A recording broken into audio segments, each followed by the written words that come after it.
கிறிஸ்தேசுக்குள் மிகவும் பிரியமாய் அழைக்கப்பட்ட அன்புக்குரிய சகோதர சகோதரி யாவருக்கும் அருமையான இந்த ஒரு மாலை பொழுதிலே காலை பொழுதிலே கிறிஸ்துக்குள்ளான அன்பின் வாழ்த்துதலை உங்கள் யாவருக்கும் தெரிவித்துக் கொள்கிறேன்.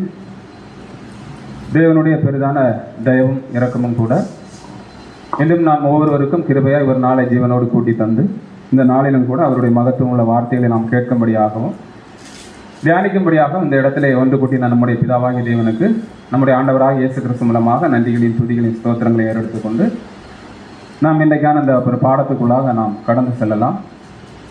தலைப்பு கொஞ்சம் பெருசாக இருக்கிறதுனால பயந்துட வேண்டாங்கிறத முதல்ல சொல்லிக்கிறேன். சகோதரர் அறிவித்த வண்ணமாக அன்புக்குரிய சகோதர சகோதரி, பாடத்தினுடைய தலைப்பு எப்படி இருக்குன்னு பார்த்தீங்கன்னா, நம்மை தேவன் தெரிந்து கொண்டதின் நோக்கம்னு ஒன்று இருக்குது. அடுத்து பார்த்தீங்கன்னா விதம்னு ஒன்று இருக்குது. இப்போ தலைப்பில் ஃபஸ்ட்டு நம்ம என்ன பார்க்க போகிறோம்னா, தேவன் நம்மை தெரிந்து கொண்டதனுடைய நோக்கம். அடுத்து பார்த்தீங்கன்னா என்ன விதம் நம்மை தெரிந்து கொண்டதுன்னு பார்க்க போகிறோம். அடுத்து பார்த்தீங்கன்னா மற்றும் நாம் வாழ வேண்டிய வாழ்க்கை முறை. அப்போ இது எப்படி இருக்க போகிறோங்கிறது தான் இந்த பாடத்தில் நம்ம பார்க்கக்கூடிய விஷயம். இப்போ தேவன் நம்மை தெரிந்து கொண்டிருக்கிறாரு, அது ஏதோ ஒரு வகையில் நம்மை தெரிந்து கொண்டிருக்கிறாரு. அந்த விதம்ங்கிறது ஏதோ ஒரு முறையில் நம்மளை தெரிந்து கொண்டு இருக்கிறாரு. இப்படி தெரிந்து கொள்ளப்பட்ட ஜனமாக இருக்கக்கூடிய நாம வாழ்கிறதுக்குன்னு ஒரு வாழ்க்கை முறையும் தேவன் என்ன பண்ணியிருக்கிறாருன்னா நமக்கு ஏற்படுத்தியிருக்கிறார். அப்போ எப்படி நம்ம போய் பார்த்தாலும் இந்த இடத்துல நம்ம ஒன்று கூடி சேர்ந்து தேவனுடைய வார்த்தைகளை அவ்வப்போது நம்ம தியானிக்கிறோம், கேட்குறோம், அதை நம்மளால் புரிந்து கொள்ள முடிகிறது, அந்த வார்த்தைகளை நம்மளால் உள்வாங்க முடியுதுன்னா அதில் தேவனுடைய தெய்வீக திட்டம் என்னன்னு இருக்குன்னா ஏதோ ஒன்று இருக்குது. அப்போ அந்த தெய்வீக திட்டம் என்ன, தேவன் நம்மை தெரிந்து கொண்டதனுடைய நோக்கம் என்னங்கிறத குறித்து சில விஷயங்களோடு நம்ம இன்றைக்கி என்ன பண்ண போகிறோம்னா பார்க்கலாம். இந்த ஒரு பாடத்துக்கு ஆதாரமாக பிலிப்பியர் 4ஆம் அதிகாரம் 8ஆம் வசனத்தை வாசிப்போம். பிலிப்பியர் 4ஆம் அதிகாரம் 8ஆம் வசனம். கடைசியாக சகோதரரே, உண்மை உள்ளவைகள் எவைகளோ, ஒழுக்கம் உள்ளவைகள் எவைகளோ, நீதி உள்ளவைகள் எவைகளோ, கற்புள்ளவைகள் எவைகளோ, அன்புள்ளவைகள் எவைகளோ, நற்கீர்த்தி உள்ளவைகள் எவைகளோ, புண்ணியம் எதுவோ, புகழ் எதுவோ, அவைகளை சிந்தித்துக் கொண்டிருங்கள். அன்புக்குரிய சகோதர சகோதரி, இப்போ இதில் 8 பாயிண்ட் வருது. இந்த 8 பாயிண்ட் நம்ம என்ன பண்ண போகிறதுனா பார்க்க போகிறதில்ல. இங்கே என்ன ஒரு கேள்வியாக நம்ம வைக்கலாம். என்ன கேள்வியாக வைக்கலாம்னா, ஏன் நம்ம இவைகளையே சிந்தித்து கொண்டு இருக்கணும்? அப்படின்னா வேற எதையும் தேவனுடைய பிள்ளைகளாகி நம்ம சிந்திக்க கூடாதா அப்படின்னு கேட்டால் நம்முடைய பதில் என்னவா இருக்கும்? இது நமக்கான கட்டளையா, ஆலோசனையா, அறிவுரையா? கண்டிப்பா ஆலோசனை. ஆனால் யாருடைய ஆலோசனை? தேவனுடைய ஆலோசனை. ஆனால் பவுல் சில இடங்களில் நமக்கு என்ன கொடுத்துருக்கிறாருன்னா, ஆலோசனைங்கிறதுல அவருடைய தனிப்பட்ட விதத்திலே ஆலோசனை கொடுத்துருக்கிறாரு. ஆனால் இந்த ஆலோசனைகள் எங்கேருந்து நமக்கு வந்திருக்குன்னா பரத்திலிருந்து வந்த ஆலோசனைகளாக இருக்குன்னு பார்க்குறோம். அப்போ இங்கே என்ன பண்ண பார்க்கணும்னா, இந்த பிக்சரை பார்த்துடுங்க. இதுதான் நம்முடைய வாழ்க்கை முறை. ஆனால் அந்த வாழ்க்கை முறையில் 2 உருவம் நமக்குள்ள என்ன பண்ணுது, செயல்படுது. ஒன்று சின்னதாக இருக்குது, இன்னொன்று பெருசாக இருக்குது. இப்போ இதில் சின்ன உருவமாக இருந்து அதை நம்ம சார்ந்து இருக்கிறதுக்கு தேவன் விரும்புவாரா, இல்லை பெரிய உருவமாக இருந்து அதை சார்ந்து நம்ம இருக்கிறதுக்கு தேவன் விரும்புவாரா? சின்ன உருவங்கிறத எப்படி எடுத்துக்கலாம்னா குழந்தை பருவமாக எடுத்துக்கலாம். அப்போ பெரிய உருவங்கிறது முதிர்ச்சி அடைந்த ஒரு விஷயம். அப்போ இவ்வளோ விஷயங்களை நம்ம சிந்தித்து கொண்டே இருக்கணும்னா அப்போ நமக்கு என்ன பண்ணுது, பிள்ளை ஸ்தானத்திலிருந்து வளர்ச்சியை அடையக்கூடிய ஒரு முதிர் வயது ஸ்தானத்தை நமக்கு என்ன பண்ணுதுன்னா தேவைப்படுது. அப்போ தேவைப்படுதுன்னா இது ஒரு நாளிலோ, ஒரு வருடத்திலோ, 5 வருடத்திலோ, 10 வருடத்திலோ கிடைக்குமானா நமக்கு தெரியாது. ஆனால் அதை எந்த அளவுக்கு நம்ம வளர்த்தி கொள்றதுக்கு நம்ம பிரயாசப்படுறோமோ, நம்ம சத்தியத்தில் முன்னேறுறோமோ, சத்தியத்தில் நம்ம தேடுறோமோ, அப்போ இந்த விஷயங்களெல்லாம் அப்போஸ்தலனாகிய பவுல் சொன்னது போல் நம்மளால் என்ன பண்ண முடியும்னா சிந்தித்து கொண்டே இருக்க முடியுங்கிற ஒரு விஷயத்தை பார்க்குறோம். இதுக்கு ஃபுல்லான ஒரு விஷயத்தை நம்ம எப்படி பார்க்கலாம்னா பாடத்தினுடைய இறுதியில் பார்க்கலாம். அப்போ இந்த கேள்வி என்ன வைக்கலாம்னா, நம்முடைய பாடத்தினுடைய தலைப்புக்கும் இந்த வசனத்துக்கும் ஏதாவது சம்மந்தம் இருக்கா? பாடம் தலைப்பு என்ன? தேவன் நம்மை தெரிந்து கொண்ட விதமும் நோக்கமும் விதமும் மற்றும் நாம் வாழ வேண்டிய வாழ்க்கை முறையும். அப்போ இந்த ஒரு வசனத்தை எப்படி எடுத்துக்கலாம்னா, நம்ம வாழ வேண்டிய வாழ்க்கை முறைன்னு எடுத்துக்கலாம். அப்போ தேவன் நம்மை தெரிந்து கொண்ட ஒரு நோக்கம் இருக்கு இல்லையா, அந்த நோக்கம் என்னங்கிறது தான் அந்த பாடத்துக்கு ரொம்ப ரொம்ப முக்கியம். அன்புக்குரிய சகோதர சகோதரி, அப்போ பாடத்தின் தலைப்புக்குள்ளாக நாம் முதல்ல என்ன பண்ணலாம்னா போகலாம். பாடத்தின் தலைப்பு என்ன? தேவன் நம்மை தெரிந்து கொண்டதனுடைய நோக்கமும் விதமும் நீங்க சொன்னா நல்லா இருக்கும். தேவன் நம்மை தெரிந்து கொண்டதனுடைய நோக்கம் என்ன? இப்போ உதாரணத்துக்கு ஒரு எக்ஸாம்பிளோட பார்த்துடலாம். ஒரு வேலைக்கு நம்ம சேர்றோம். ஒரு வேலைக்கு எந்த வேலையாக எடுத்துக்கோங்க, அந்த வேலைக்கு நம்ம சேர்றோம். அந்த வேலைக்கு சேரும்போது சேரணும்னா முதல்ல அந்த ஒரு கம்பெனியில் ஒரு பொறுப்பில் இருப்பார் இல்லையா, அவருக்கு என்ன ஆகணும்? நம்மளை இந்த வேலைக்கு தகுதியானவங்கிற ஒரு பேர் என்ன பண்ணணும்? வாங்கணும். அவருக்கு முன்னாடி போய் நிற்கும்போது இந்த வேலைக்கு நம்ம ஏற்படுத்தின இந்த வேலைக்கு இவர் எப்படிப்பட்டவர்? தகுதியானவர், உண்மை உள்ளவர், இவரால் இந்த வேலை என்ன பண்ண முடியும்? செய்ய முடியுங்கிற ஒரு நம்பிக்கை நம்ம என்ன பண்ணணும்? வாங்கணுமா இல்லையா? அப்போ இந்த இடத்துல இப்ப யார் நம்மை தெரிந்து கொண்டிருக்கிறான்னா தேவன் தெரிந்து கொண்டிருக்கிறார். எதுக்கு தெரிந்து கொண்டிருக்கிறாங்கிறது தான் அதனுடைய நோக்கம். வசனம் வாசிக்கலாம் பாருங்க. எபேசியர் 1:4. எபேசியர் 1:4 தமக்கு முன்பாக நாம் அன்பிலே பரிசுத்தம் உள்ளவர்களும் குற்றம் இல்லாதவர்களுமாய் இருப்பதற்கு அவர் உலக தோற்றத்துக்கு முன்னே கிறிஸ்துவுக்குள் நம்மை தெரிந்து கொண்டபடியே. இப்ப சொல்லுங்க, தேவன் நம்மை தெரிந்து கொண்டதோட நோக்கம் என்ன?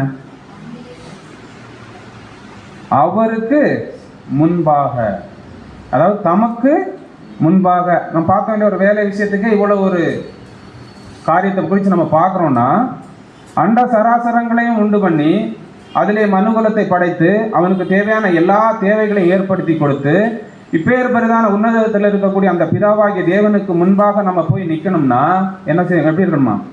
அன்பில் பரிசுத்தம் உள்ளவர்களாயும், அடுத்தது குற்றம் மற்றவர்களாயும், அதாவது குற்றம் இல்லாதவர்களாயும் நம்ம போய் நிற்கணும். அப்ப ஏன் இந்த ஒரு சூழலை தேவன் நமக்கு வாய்ப்பு தந்திருக்கிறாருன்னா, தற்கால உலகத்துல விழுந்து போன இந்த மனுகுலத்துல முதலாவது தேவன் எந்த வகுப்பாரை தேர்ந்தெடுக்கிறாருன்னா, தன்னுடைய குமாரனுக்கு ஒத்த சாயலா இருக்கிற மனைவி என்ன பண்றாரு? தேர்ந்தெடுக்கிறார். அப்ப அந்த மனைவியினுடைய குணாதிசயங்கள் எப்படி இருக்கணும்னா, அன்பில் பரிசுத்தம் உள்ளதாயும் குற்றமற்றதாயும் இருக்கணும். எங்க போய் நிற்கும்போது பார்க்கும்போது தேவனுக்கு முன்பாக போய் நிற்கும்போது. இது அவருடைய நோக்கம். அடுத்து என்ன பண்ணியிருக்கிறாருன்னா, விதம்னு ஒன்று இருக்கு இல்லையா, அந்த விதம் தான் என்னன்னு பார்க்கணும். அன்புக்குரிய, இது முதல்ல நோக்கம். அடுத்த விதம்னு பார்க்கும்போது உலக தோற்றத்திற்கு முன்னாகவே என்ன பண்ணிட்டாருன்னா, கிறிஸ்துவுக்குள்ளாக நம்ம என்ன பண்ணியிருக்கிறாரு? தெரிந்து கொண்டு இருக்கிறார். எப்பேற்பட்ட ஒரு ஸ்லாக்கியம், உண்மையா இல்லையா? இதுக்கு நம்மகிட்ட ஒரு வார்த்தை, இதுக்கு நாம் தகுதியானவர்களா, இதுக்கு நாம் பங்குடையவர்களா இன்னும் ஒரு கேள்வி கேட்டால் கண்டிப்பாக நமக்கு வாயில் வரக்கூடிய முதல் பதில் எதுவாக தான் இருக்குன்னு பார்த்தோம்னா கண்டிப்பாக கிடையாது. அப்போ இது என்னன்னு பார்க்கும்போது முழுக்க முழுக்க தேவனுடைய ஈவு இரக்கம் தான், அதில் எந்த மாற்று கருத்தும் கிடையாது. ஆனால் இந்த ஒரு விஷயத்தை தேவன் எங்கே தீர்மானித்திருக்கிறாருன்னா, உலக தோற்றத்திற்கு முன்பாகவே தீர்மானித்து கிறிஸ்துவுக்குள்ளாக நம்ம என்ன பண்ணியிருக்கிறாருன்னா தெரிந்து கொண்டு இருக்கிறார். இதுக்கு சில விளக்கங்கள் எப்படி கொடுத்துருக்கிறாருன்னா, இந்த ஒரு வசனம் கூட வாசிச்சுங்க சிஸ்டர். 1 பேதுரு 2:9.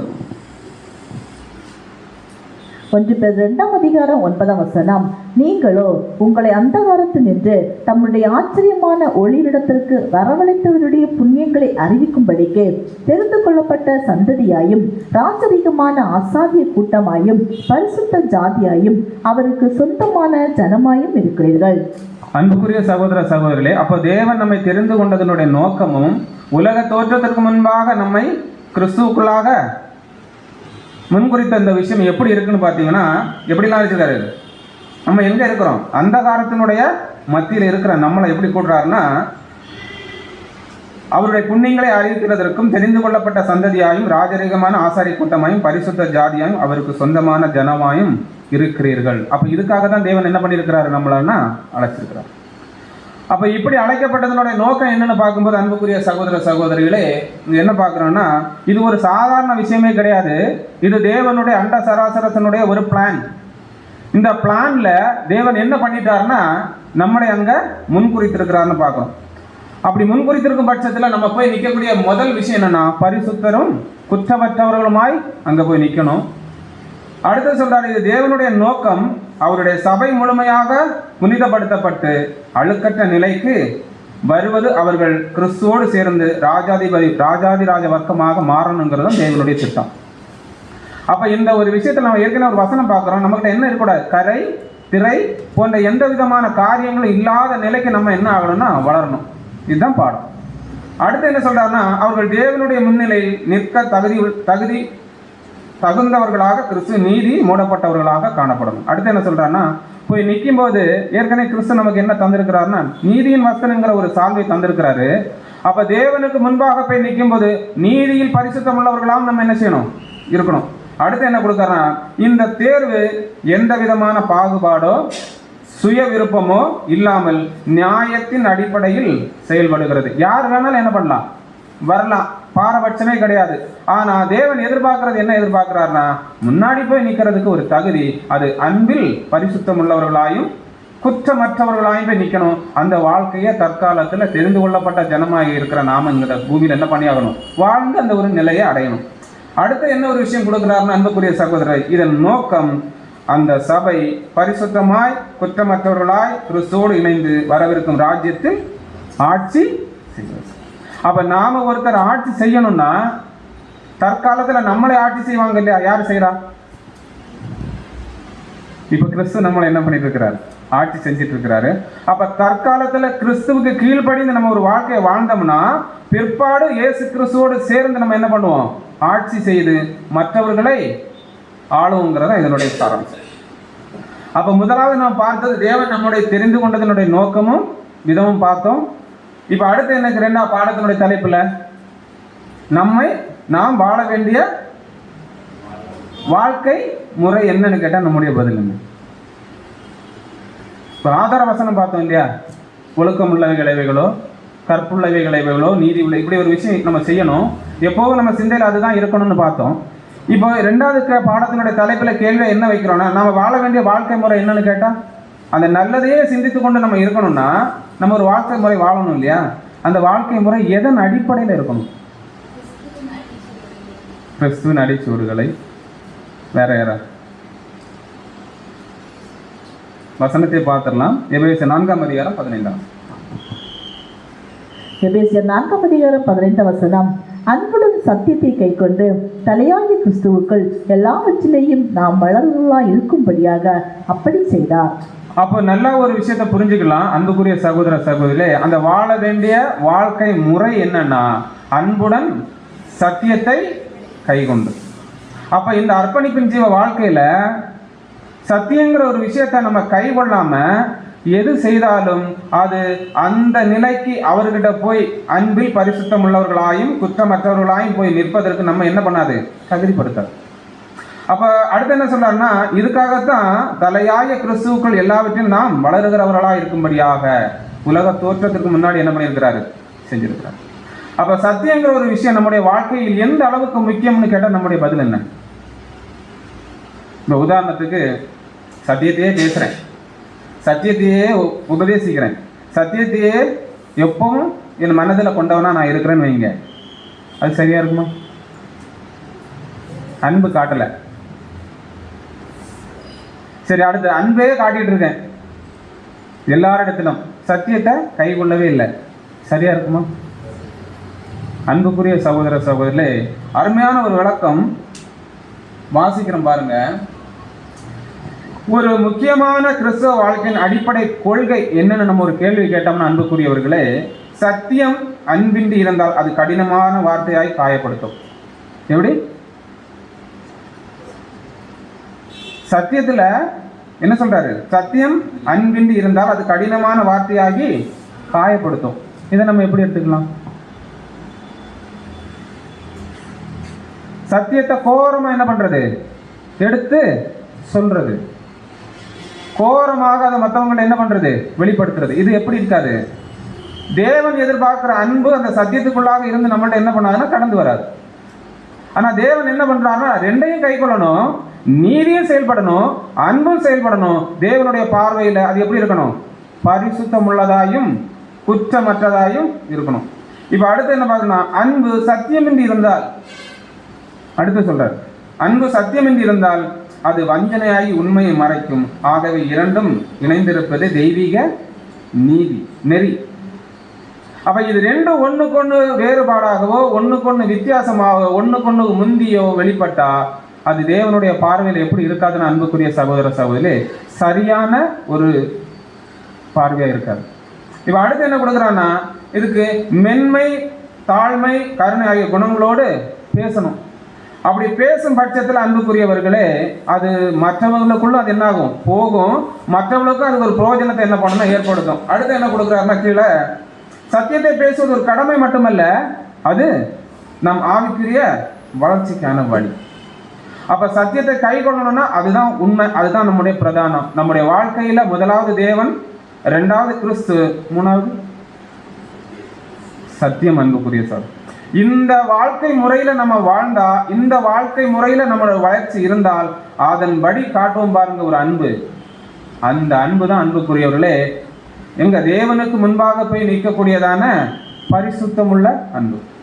இந்த மூன்று விதத்தை நம்ம சரியா செயல்படுத்தாம, சரியாக பின்பற்றாம அன்பு காட்டுகிறோம் என்ற ஒரு விதத்தை நம்ம முன்ன வச்சோம்னா அந்த அன்பு எப்படி இருக்காதுன்னு அன்புக்குரிய சகோதர சகோதரிகளே, தேவன் எதிர்பார்க்கக்கூடியதான ஒரு அன்பா கண்டிப்பா என்ன ஆகாது, இருக்காது.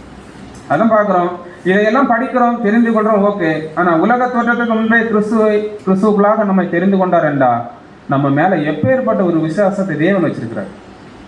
என் பிள்ளைகள் என்ன பண்ணுவாங்க, கண்டிப்பா இப்படி ஒரு வாழ்க்கையை வாழ்வாங்க. என்னுடைய குமாரனுக்கு சாயலாக அவங்க தகுதி அடைவாங்க. எனக்கு முன்பாக அன்பில் பரிசுத்தம் உள்ளவர்களாக நிற்பாங்க, குற்றமற்றவர்களாக அந்த இடத்துக்கு வந்து சேருவாங்க. எப்பேற்பட்ட ஒரு நம்பிக்கையை வச்சு கிறிஸ்துவுக்குள்ளாக நம்மை தெரிந்து கொண்டிருப்பார். நினைச்சு பாருங்க. ஒருவேளை நம்முடைய கையில் இருக்கும் பைபிள் மேல் நாம் கொண்டிருக்கும் விசுவாசம் அதில் சொல்லப்பட்டிருக்கிறது போல, கிறிஸ்து இந்த பூமியில் வந்து நமக்காக பாடுபட்டு என்ன பண்ணியிருக்கிறாரு. சும்மா எல்லாம் இந்த விசுவாசம் நமக்குள்ளேயும் வரல. அவருடைய குமாரனை தந்து அவர் இந்த உலகத்தில் ஒரு வாழ்க்கையை வாழ வச்சு, அந்த வாழ்க்கையை நம்முடைய கண்களால் உற்று பார்க்க வச்சு, அதை வார்த்தைகளாக நம்மளை படித்து நம்முடைய இருதயத்துக்கு கொண்டு செலுத்தி தேவன் என்ன பண்ணியிருக்கிறான் அன்புக்குரிய சகோதரர், இப்படி மகாபரிதான மகா பரிசுத்தமான விசுவாசத்தை தேவன் என்ன பண்ணியிருக்கிறாரு, நமக்குள்ள வச்சிருக்கிறார். அதான் பார்க்குறோம். அது எங்க இருக்குன்னா பைபிள்ல இருக்கு. அந்த பைபிள்ல இருக்கிறது யாரு, முழுக்கும் ஃபெய்த்து. அந்த ஃபெய்த் எதன் அடிப்படையில் தேவன் நமக்கு தந்திருக்கிறாருன்னா, நம்முடைய ஆண்டவராகிய இயேசு கிறிஸ்துவை பற்றி அறிகிற அறிவினாலே நமக்கு என்ன பண்ணியிருக்கிறாருன்னா அந்த ஒரு ஃபெய்த்தை தந்திருக்கிறார். அப்போ அன்பிற்குள்ள இங்க நான் என்ன ஒரு விஷயத்தை நமக்கு சிந்திக்க வேண்டியதாக இருக்கோம். இன்னைக்கு இந்த இடத்துல இருக்கிறோம் இல்லையா, அது முழுக்க முழுக்க யாருடைய கிருபை, தேவனுடைய கிருபை தான் பார்க்குறோம். இதுதான் தேவன் நமக்கு கிருபை செய்யக்கூடியதான ஒரு பாக்கியம், நம்ம அர்ப்பணித்த ஒரு பாக்கியம். இங்க என்ன சொல்றாருன்னா அன்புக்குரிய சகோதர சகோதரர்களே, வசனம் வாசிக்கலாம். எபேசியர் 2:8. எபேசியர் 2:8. கிருபையினாலே விசுவாசத்தை கொண்டு ரட்சிக்கப்பட்டீர்கள், இது உங்களால் உண்டானதல்ல, இது தேவனுடைய ஈவு. பாத்தீங்களா, இது கண்டிப்பா இது ஒற்றும் நம்மளால் உண்டானதில்லை. நம்ம வாழ்ந்த கிரியை நிமித்தம் தேவன் நம்மளை நீதிமானாக்கல, நம்ம வாழ்ந்த வாழ்க்கை நிமித்தம் இந்த இடத்துல கூட்டி சேர்க்கல. இது முழுக்க முழுக்க யாருடைய ஈவுன்னு நம்ம பார்க்கறோம்னா நம்முடைய தேவனுடைய ஈவு. இப்ப நல்லா பாருங்க, உலகங்களை எல்லாம் படைக்கிறதுக்கு முன்னாடி யாரை படைக்கிறாரு, கிறிஸ்துவை தேவன் என்ன பண்றாரு, படைக்கிறாரு. இப்ப கிறிஸ்துவை படைச்ச உடனேயே தேவனுடைய தெய்வீக திட்டத்தில் இருக்கக்கூடிய அடுத்த நோக்கமே என்னதான், அவருடைய மனவாட்டி. அப்ப மனுக்குலம் தவறும், விழுந்து போகும், இப்படிப்பட்டதான ஒரு சூழல் மனுக்குலத்துக்கு ஏற்படும். இதையெல்லாம் மீட்டெடுக்கிறதுக்கு என் மகனால மட்டும் முடியாது, அவருக்குன்னு ஒரு கூட்டத்தார் என்ன பண்ண வேண்டியது இருக்கு, அவசியமா இருக்குன்னு தெரிந்து இந்த தேவன் என்ன பண்ணியிருக்கிறார், அன்புக்குரியவர்களை நம்ம படைச்சிருக்கிறார். அப்ப அவருடைய படைப்புக்கும் இயேசு கிறிஸ்துவனுடைய பிறப்புக்கும் நடுவுல நம்மளை என்ன பண்ணியிருக்கிறாருன்னா நம்மளை தேர்ந்தெடுத்திருக்கிறார். அப்ப கேள்வி என்னன்னா, தேவன் நம்ம வைத்து அவருடைய ஈவு நமக்கு எப்படி வெளிப்பட்டது, அதான் பார்த்தோம். எப்படி பார்த்தோம்னா அன்புக்குரியவர்களை வசனம் வாசிக்கலாம். 2 கொரிந்தியர் 5:21. 2 கொரிந்தியர் 5:21. நாம் அவருக்குள் தேவனுடைய நீதியாகும்படிக்கு பாவம் அறியாத அவரை நமக்காக பாவமாக்கினார். சிம்பிளா சொல்ல போனா இந்த ஒண்ணுதான், நாம் அவருக்குள் வளரும்படிக்கு பாவம் அறியாத அவரை நமக்காக என்ன பண்ணிட்டாரு, பாவமாக்கிட்டார். அதுக்கு அடுத்த வசனம் வாசிச்சுங்க, தீத்து 2:14. தீத்து 2:14. அவர் நம்மை சகல அக்கிரமங்களிலிருந்து மீட்டுக்கொண்டு தமக்குரிய சொந்த ஜனங்களாகவும் நற்கிரியைகளை செய்ய பக்தி வைராக்கியம் உள்ளவர்களாகவும் நம்மை சுத்திகரிக்கும்படி நமக்காக தம்மை தாமே ஒப்பு கொடுத்தார். அப்படின்னா அன்புக்குரிய சகோதர சகோதரே, தீத்துல சொல்லப்பட்டிருக்கிற வசனம் ரொம்ப ரொம்ப முக்கியமான வசனம். அன்புக்குரியவர்கள் என்ன பார்க்கிறோம்னா, அவர் நம்மை சகல அக்கிரமங்களில் நின்று என்ன பண்ணியிருக்கிறார், மீட்டுக்கொண்டு தமக்குரிய சொந்த ஜனங்களாயும் நற்கிரியைகளை செய்ய பக்தி வைராக்கியம் உள்ளவர்களாகவும் நம்மை சுத்திகரிக்குமே நமக்காக தம்மை தாமே ஒப்பு கொடுத்திருக்கிறார். அப்ப தேவன் அவருக்குள்ளாக நம்மளை தெரிந்து கொண்டாருங்கிற ஒரு விஷயத்தை புரிஞ்சுக்கிட்ட அவரு எந்தெந்த விதத்துல எல்லாம் எந்தெந்த முறையிலெல்லாம் நமக்காக ஒரு மாதிரியை வைத்து போக முடியுமோ அதை என்ன பண்ணியிருக்கிறார், நம்ம ஆண்டவராக இயேசு கிறிஸ்து வைத்திருக்கிறார். அதுக்காக அவர் எடுத்ததுதான் இந்த கோர ஒரு வாழ்க்கை. இந்த கோர வாழ்க்கைக்குள்ளதான் அன்புக்குரியவர்களே நிறைய விஷயங்கள் என்ன பண்ணியிருக்கிறாருன்னா தேவன் அடக்கி வச்சிருக்கிறார். இப்ப நம்மளை முன் குறிச்சிருக்கிறாருன்னு நம்ம சாதா ஒரு பார்வையோட நம்ம என்ன பண்றோம்னா கடந்து போறோம் இல்லையா? அதை விரிவா போய் பார்த்தோம்னா அன்புக்குரிய சகோதர சகோதரிகளே, இயேசு கிறிஸ்துவை குறித்து எங்கெல்லாம் பேசப்பட்டிருக்கோ பைபிள்ல, அங்க எல்லாம் யார் இருக்கா? அங்க என்ன யார் இருக்கா? அவருக்குள்ளாக நாம இருக்கோம். எந்த ஒரு வசனம் எந்த இடத்துல இயேசு கிறிஸ்துவை சாட்சியாக அறிவிக்குதோ அந்த இடத்துல யார் இருக்கோம்னா நாம இருக்கிறோம். உதாரணத்துக்கு சில வசனங்கள் போடுறோம் பாருங்க. முதல் வசனம், நம்மை தெரிந்து கொண்டது எங்க யாருக்குள்ளாக தான்? கிறிஸ்துவுக்குள்ளாக. அடுத்து பாருங்க, நம்மை விசுவாசிகளானது யாருக்குள்ள? கிறிஸ்துவுக்குள்ளாக. அடுத்தது யாரு? நாம் நம்மை அர்ப்பணித்தது யாருக்குள்ளாக? கிறிஸ்துவுக்குள்ளாக. அடுத்தது, நாம் நீதிமான்களாக்கப்பட்டது கிறிஸ்துவுக்குள்ளாக. அடுத்தது, நாம் பிழைத்திருக்கிறது யாருக்காக? தேவனுக்குள், கிறிஸ்துவுக்குள்ளாக தேவனுக்கு என்ன பண்ணியிருக்கோம்? பிழைத்திருக்கிறோம். அடுத்து பாருங்க, நாம் மரணித்தது யாருக்குள்ளாக? அர்ப்பணிக்கும் போது நம்ம யாருக்குள்ளாக மரணிக்கிறோம்? கிறிஸ்துவுக்குள்ளாக. அடுத்து பாருங்க, நாம் சத்தியத்தில் வளர வேண்டியது யாருக்குள்ளாக? கிறிஸ்துவுக்குள்ளாக. அடுத்து, நாம் நடக்க வேண்டியது யாருக்குள்ளாக? அடுத்தது, நாம் துன்பப்பட வேண்டியது யாருக்குள்ளாக? கிறிஸ்துவுக்குள்ளாக. அடுத்தது, நாம் தேவனை மகிமைப்படுத்த வேண்டியது யாருக்குள்ளாக? கிறிஸ்துவுக்குள்ளாக. அப்ப உலக தோற்றத்திற்கு முன்பாக தேவன் நம்மை கிறிஸ்துவுக்குள்ளாக தெரிந்து கொண்டிருக்கிறார்னா இதுதான் நமக்கான வாழ்க்கை முறை. அப்ப இவ்வளவு விஷயங்களை தேவன் நமக்காக பண்ணியிருக்கிறார். இப்ப கேள்வி என்ன வருதுன்னா, நாம தேவனுக்காக என்ன பண்ணோம்? ஒரு கேள்வி வருமா இல்லையா? எதுவுமே பண்ணல. ஆனா அந்த உன்னதமானவருடைய குமாரனை நமக்காக தேவன் என்ன பண்ணியிருக்கிறார்னா இவ்விதத்துல வெளிப்படுத்தியிருக்கிறாரு. அதுக்கு பின்னாடி யார் இருக்கோம்னா 1,44,000 பேர் இருக்கிறோம். அப்ப அந்த 1,04,000 பேர்ல 44,000 பேர்ல நாம ஒருத்தரா இருந்தா இந்த எல்லா வசதியும் யார் இருக்கிறோம்? நாம இருக்கிறோம். அப்ப நினைச்சு பாருங்க, இதெல்லாம் சாத்தியமா? ஆனா பாடத்தினுடைய தலைப்பு பார்த்தோம் இல்லையா? தேவன் நம்மை தெரிந்து கொண்டதனுடைய நோக்கம். இதுல 4 பாயிண்ட் மட்டும் எடுக்கலாம். 4 பாயிண்ட் எதுன்னு பார்த்தீங்கன்னா, அன்புக்குரிய சகோதர சகோதரர்களே, என்ன பார்க்குறோம்? நாம் சத்தியத்தில் வளர வேண்டியது கிறிஸ்துவுக்குள்ளாக. குற்றமற்றவர்களாக அங்கே போய் நிற்கணும்னா, ஆண்டவராகிய இயேசு கிறிஸ்துவுக்குள்ளாக தேவன் எதிர்பார்க்கிறதான ஒரு வாழ்க்கை நம்ம வாழலைன்னா அங்கே போய் குற்றமற்றவர்களாக என்ன பண்ண முடியாது? நிற்க முடியாது. அடுத்த பாயிண்ட், நாம் நடக்க வேண்டியது கிறிஸ்துவுக்குள்ளாக. எப்படி நடக்கணும்? சத்தியத்தை கைக்கொண்டு நீதியின்படி அன்பை வெளிப்படுத்தி தேவன் எப்படி நமக்கு ஒரு வாழ்க்கையை ஏற்படுத்தி இருக்கிறாரோ அந்த வாழ்க்கை முறைக்குள்ளாக நம்ம என்ன செய்யணும்? நடக்கணும். அடுத்த 3வது என்ன பார்க்கணும்? நாம் துன்பப்பட வேண்டியது கிறிஸ்துவுக்குள்ளாக. சத்தியத்தை கைக்கொண்டு நீதியை வெளிப்படுத்தி வாழ்ந்தோம்னா நமக்கு என்ன கிடைக்கும்? கண்டிப்பா தேவன் தருகிறதான துன்பம்ங்கிற ஒரு விஷயம் நமக்கு கிடைக்கும்.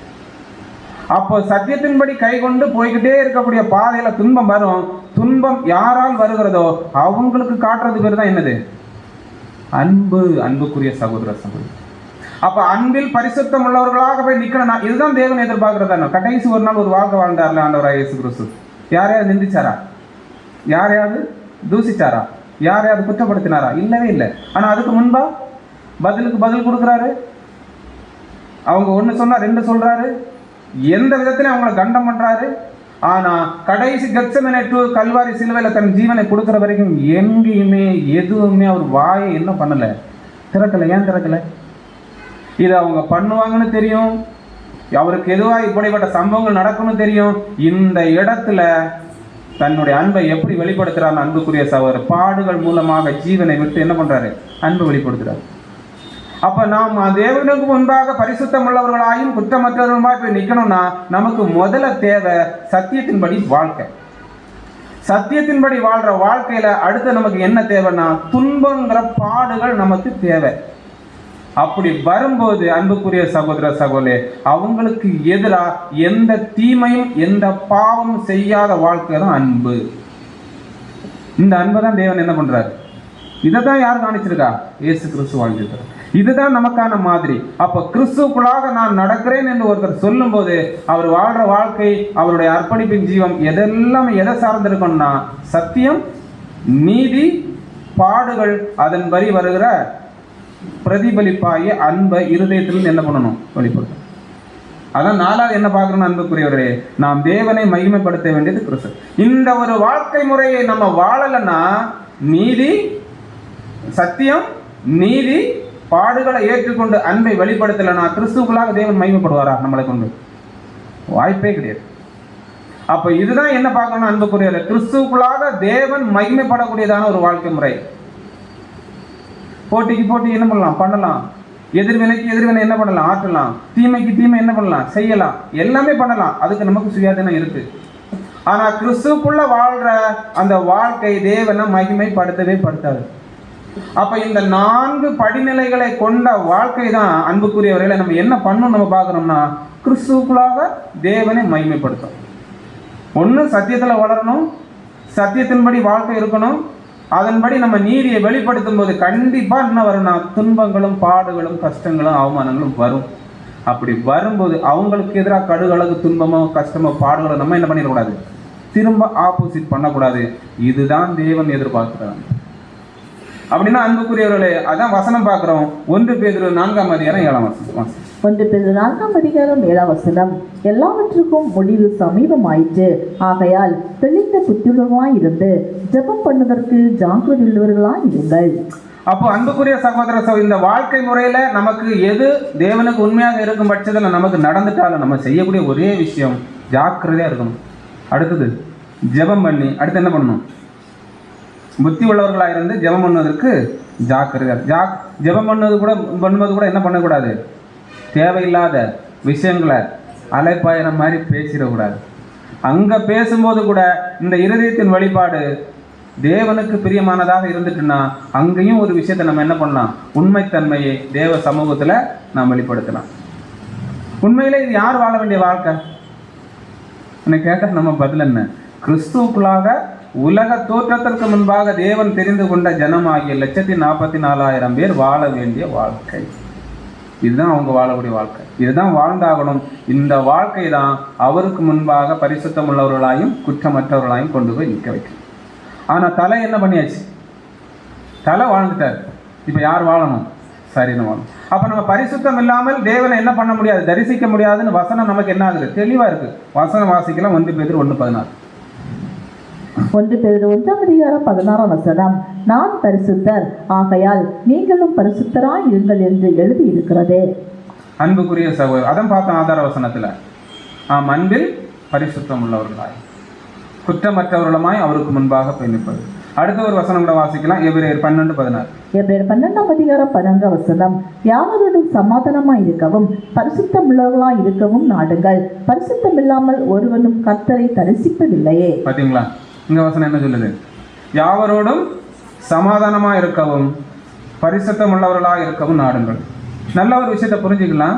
சத்தியத்துல வளரல, சத்தியத்தின்படி வாழ்க்கை முறை இல்லை, தேவன் எதிர்பார்க்கிறதான நீதி நமக்குள்ள வெளிப்படல, தேவன் கிறிஸ்து நமக்குள்ளாக எதிர்பார்த்த பாடுகள் நமக்குள்ள வரல, தேவன் எதிர்பார்க்கிறதான அன்பை நம்மளால வெளிப்படுத்த முடியல. இந்த வசனம் எதையாவது நமக்கு பொருந்துமா?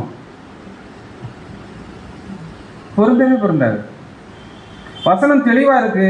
யாவரோட சமாதானமா, உண்மையில யார் சமாதானத்தை உங்களுக்கு வைத்து போகிறேன்னு ஒரு வார்த்தை சொல்லியிருக்கிறாருன்னா அந்த சமாதானத்தை நம்முடைய இருதயத்துல காத்துக்கொள்ளனா முதல்ல நமக்கு என்ன தேவை, சத்தியம்ங்கிற ஒரு ஆயுதம் நமக்கு இல்லாம அன்புக்குரிய சகோதர சகோதரிகளே, நம்மால் நம்முடைய இருதயத்துல சமாதானமான ஒரு வாழ்க்கையை வாழ முடியாது. கண்டிப்பா இடருவோம், அது எந்த மாற்று கருத்தும் கிடையாது. அப்ப யாவரும் சமாதானமாய் இருக்கவும் பரிசுத்தம் உள்ளவர்களாக இருக்கும் நாடுங்கள். அப்ப நான் பரிசுத்தரை போல மாறணும், பரிசுத்த தன்மை உடையவராக மாறணும், அவருக்கு முன்பாக போய் நான் நிக்கணுங்கிற நோக்கம் உடையவர்களை கண்டிப்பா வசனம் என்ன பண்ணும், இருதயத்துல குத்தி அதை உணர்வடை செய்யும். அதான் அடுத்த கீழே பார்க்கிறோம். அடுத்த பரிசுத்தம் இல்லாமல் ஒருவனும் பரிசுத்தமான எண்ணமோ சிந்தையோ நம்முடைய இருதயத்துல தோன்றலன்னா அன்புக்குரிய சகோதர சகோதரே, பரிசுத்தம் உள்ளவரை நினைக்கிறதுக்கே நமக்கு என்ன இருக்காது, நேரமும் இருக்காது, அதுக்கான எந்த ஒரு விஷயம் நமக்குள்ள ஏற்படும். அப்படின்னா அன்புக்குள்ள நாம் அவருக்கு முன்பாக போய் நிற்க வேண்டுமானால் அன்பில் பரிசுத்தம் உள்ளவர்களாக முதல் என்ன செய்யணும், மாற வேண்டும். அடுத்தது இருதயத்துல குற்றம் இல்லாத, நமக்கு தெரியும் இல்லையா, நம்முடைய இருதயத்துல நாம எப்படி எந்த அளவுக்கு உண்மையா இருக்கணும் நமக்கு தெரியும், மற்றவங்களுக்கு தெரியாது.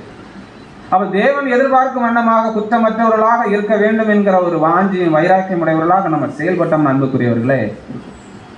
அதான் வசனம் கூட நமக்கு ஒரு விஷயத்தை தெளிவா சொல்லுது. 1 யோவான் 3ஆம் அதிகாரம் 20ஆம் வசனம். 1 யோவான் 3ஆம் அதிகாரம் 20ஆம் வசனம். நம்முடைய இருதயமே நம்மை குற்றவாளிகளாக தீர்க்குமானால் தேவன் நம்முடைய இருதயத்திலும் பெரியவராயிருந்து சகலத்தையும் அறிந்திருக்கிறார். நினைச்சு பாருங்க, தேவனுக்கு முன்பு நிக்கிறோம்னு வச்சிருங்க. ஒரு உதாரணம், நான் பரிசுத்தமான ஒரு வாழ்க்கை வாழலாம், நம்ம போய் நிக்க முடியாது. ஒரு நிக்கிறோம்னு வச்சுக்கோங்க, அந்த உருவத்துக்கு முன்னாடி நம்ம எப்படி தெரியும்? தூளுலின் தூளு, அற்பமான ஒரு விஷயமா என்ன பண்ணுவோம், இருப்போம். அதே இது தேவன் எதிர்பார்க்கிறதான ஒரு வாழ்க்கையை வாழ்ந்துட்டு அவருக்கு முன்னாடி நின்னோம்னா தேவன் நம்ம எப்படி பார்ப்பார்? அந்த வாழ்க்கையை எப்படி பார்ப்பார்? பட்ட பிரயாசங்களை எப்படி பார்ப்பார்? அதுக்கான முயற்சிகளை எப்படி பார்ப்பார்? நினைச்சு பாருங்க. ஒருவேளை அதுக்கான எந்த ஒரு வாழ்வ உரிமையை நாம தற்காலத்தில் இந்த மாம்ச ஜீவ காலத்தில் நம்ம வாழலன்னு அன்புக்குரிய சகோதரர்களே, அவருக்கு முன்பாக போய் நின்னா நம்ம வெக்கி தனக்குன்னு தான் நிற்கணும். அதான் சொல்றாரு, நம்முடைய இருதயமே நம்மை குற்றவாளியாக தீர்க்குமானால் நம்மை விட பெரியவர், மகா பெரியவர், அவர் உன்னதமானவர். அவருக்கு முன்னாடி நம்ம என்ன பண்ண முடியும்? ஒண்ணுமே பண்ண முடியாது அன்புக்குரியவர். அப்ப அடுத்து இந்த இடத்தில் ஒரு கேள்வி கேட்கலாம்.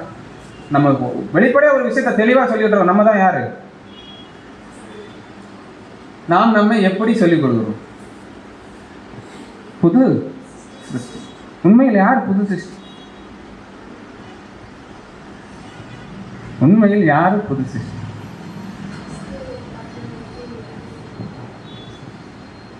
தேவனுக்குன்னு ஒரு எதிர்பார்ப்பு இருக்கு இல்லையா? கிறிஸ்து ஒரு வாழ்க்கை முறை ஏற்படுத்தி இருக்கிறார் இல்லையா? இதை கை கொள்றவங்க தான் யாரு? புது சிருஷ்டி. வசனம் தெளிவா இருக்கு. 2 கொரிந்தியர் 5ஆம் அதிகாரம் 17ஆம். 2 கொரிந்தியர் 5ஆம் அதிகாரம் 17ஆம் வசனம். இப்படி இருக்க ஒருவன் கிறிஸ்துவுக்குள் இருந்தால் புது சிருஷ்டியா இருக்கிறார். சரிங்களா? எண்ணங்களிலும் சரி, சிந்தனையிலும் சரி, வாழ்க்கை வாழ வேண்டும் என்ற வாஞ்சை வைராக்கியத்திலும் சரி, நான் கிறிஸ்துவுக்குள்ள இருக்கணுங்கிற ஒரு வாழ்க்கையை வெளிப்படுத்தாதவங்க என்ன ஒரு அடிப்படையில தேவன் பார்க்க மாட்டார்னா புது சிஷ்யா பார்க்க மாட்டார். அப்போ ஒருவன் கிறிஸ்துவுக்குள் இருந்தால் அவன் புது சிஷ்யாக இருக்கிறான். அப்படி இருக்கும் பட்சத்துல அந்த வாழ்க்கை எப்படி இருக்கும்? தேவனுக்கு பிரியமானதா இருக்கும். வசனம் சொல்லுது, பழையவைகள் ஒளிந்து போயின எல்லாம் புதிதாக. அன்புக்குரிய சகோதர சகோதரர்களே, பழைய மனுஷனிலிருந்து தேவனுக்கு பிரியமில்லாத விஷயங்களை நம்மை விட்டு நம்ம விலக்கலன்னா, நம்மை விட்டு நம்ம நீக்கி போடலன்னா, அன்புக்குரிய சகோதர சகோதரர்களே, உலக தோற்றத்திற்கு முன்பு தெரிந்து கொள்ளப்பட்டு இந்த இடத்துல கூட்டி சேர்க்கப்பட்டதனுடைய எந்த ஒரு நன்மையும் நமக்குள்ள என்ன ஆகாது, ஏற்படாது. வசனம் பாருங்க, எபேசியர் 4ஆம் அதிகாரம் 31. எபேசியர் 4ஆம் அதிகாரம் 31 வசனம். சகல விதமான கசப்பும் கோபமும் மூர்க்கமும் கூக்குரலும் தூசணமும் மற்ற எந்த துர்க்கணமும் உங்களை விட்டு நீங்க கிடவது. அப்ப இங்க என்ன சொல்லிட்டாருன்னா, இப்ப ஏற்பட்டதான குணங்கள் மனுஷன் என்ன ஆகும்? கண்டிப்பா இருக்கும். ஆனா தேவன் தெரிந்து கொண்ட ஜனமாகிய கிறிஸ்துவின் சாயலை தரித்து கொள்ள வேண்டும் என்று தெரிந்து கொள்ளப்பட்ட கூட்டத்தார்கிட்ட இப்படிப்பட்டதான குணங்கள் என்ன ஆகக்கூடாது, இருக்கவே கூடாது. அப்படி இருந்தா அது தயவு செஞ்சு என்ன பண்ணிருங்க, விலக்கிருங்க.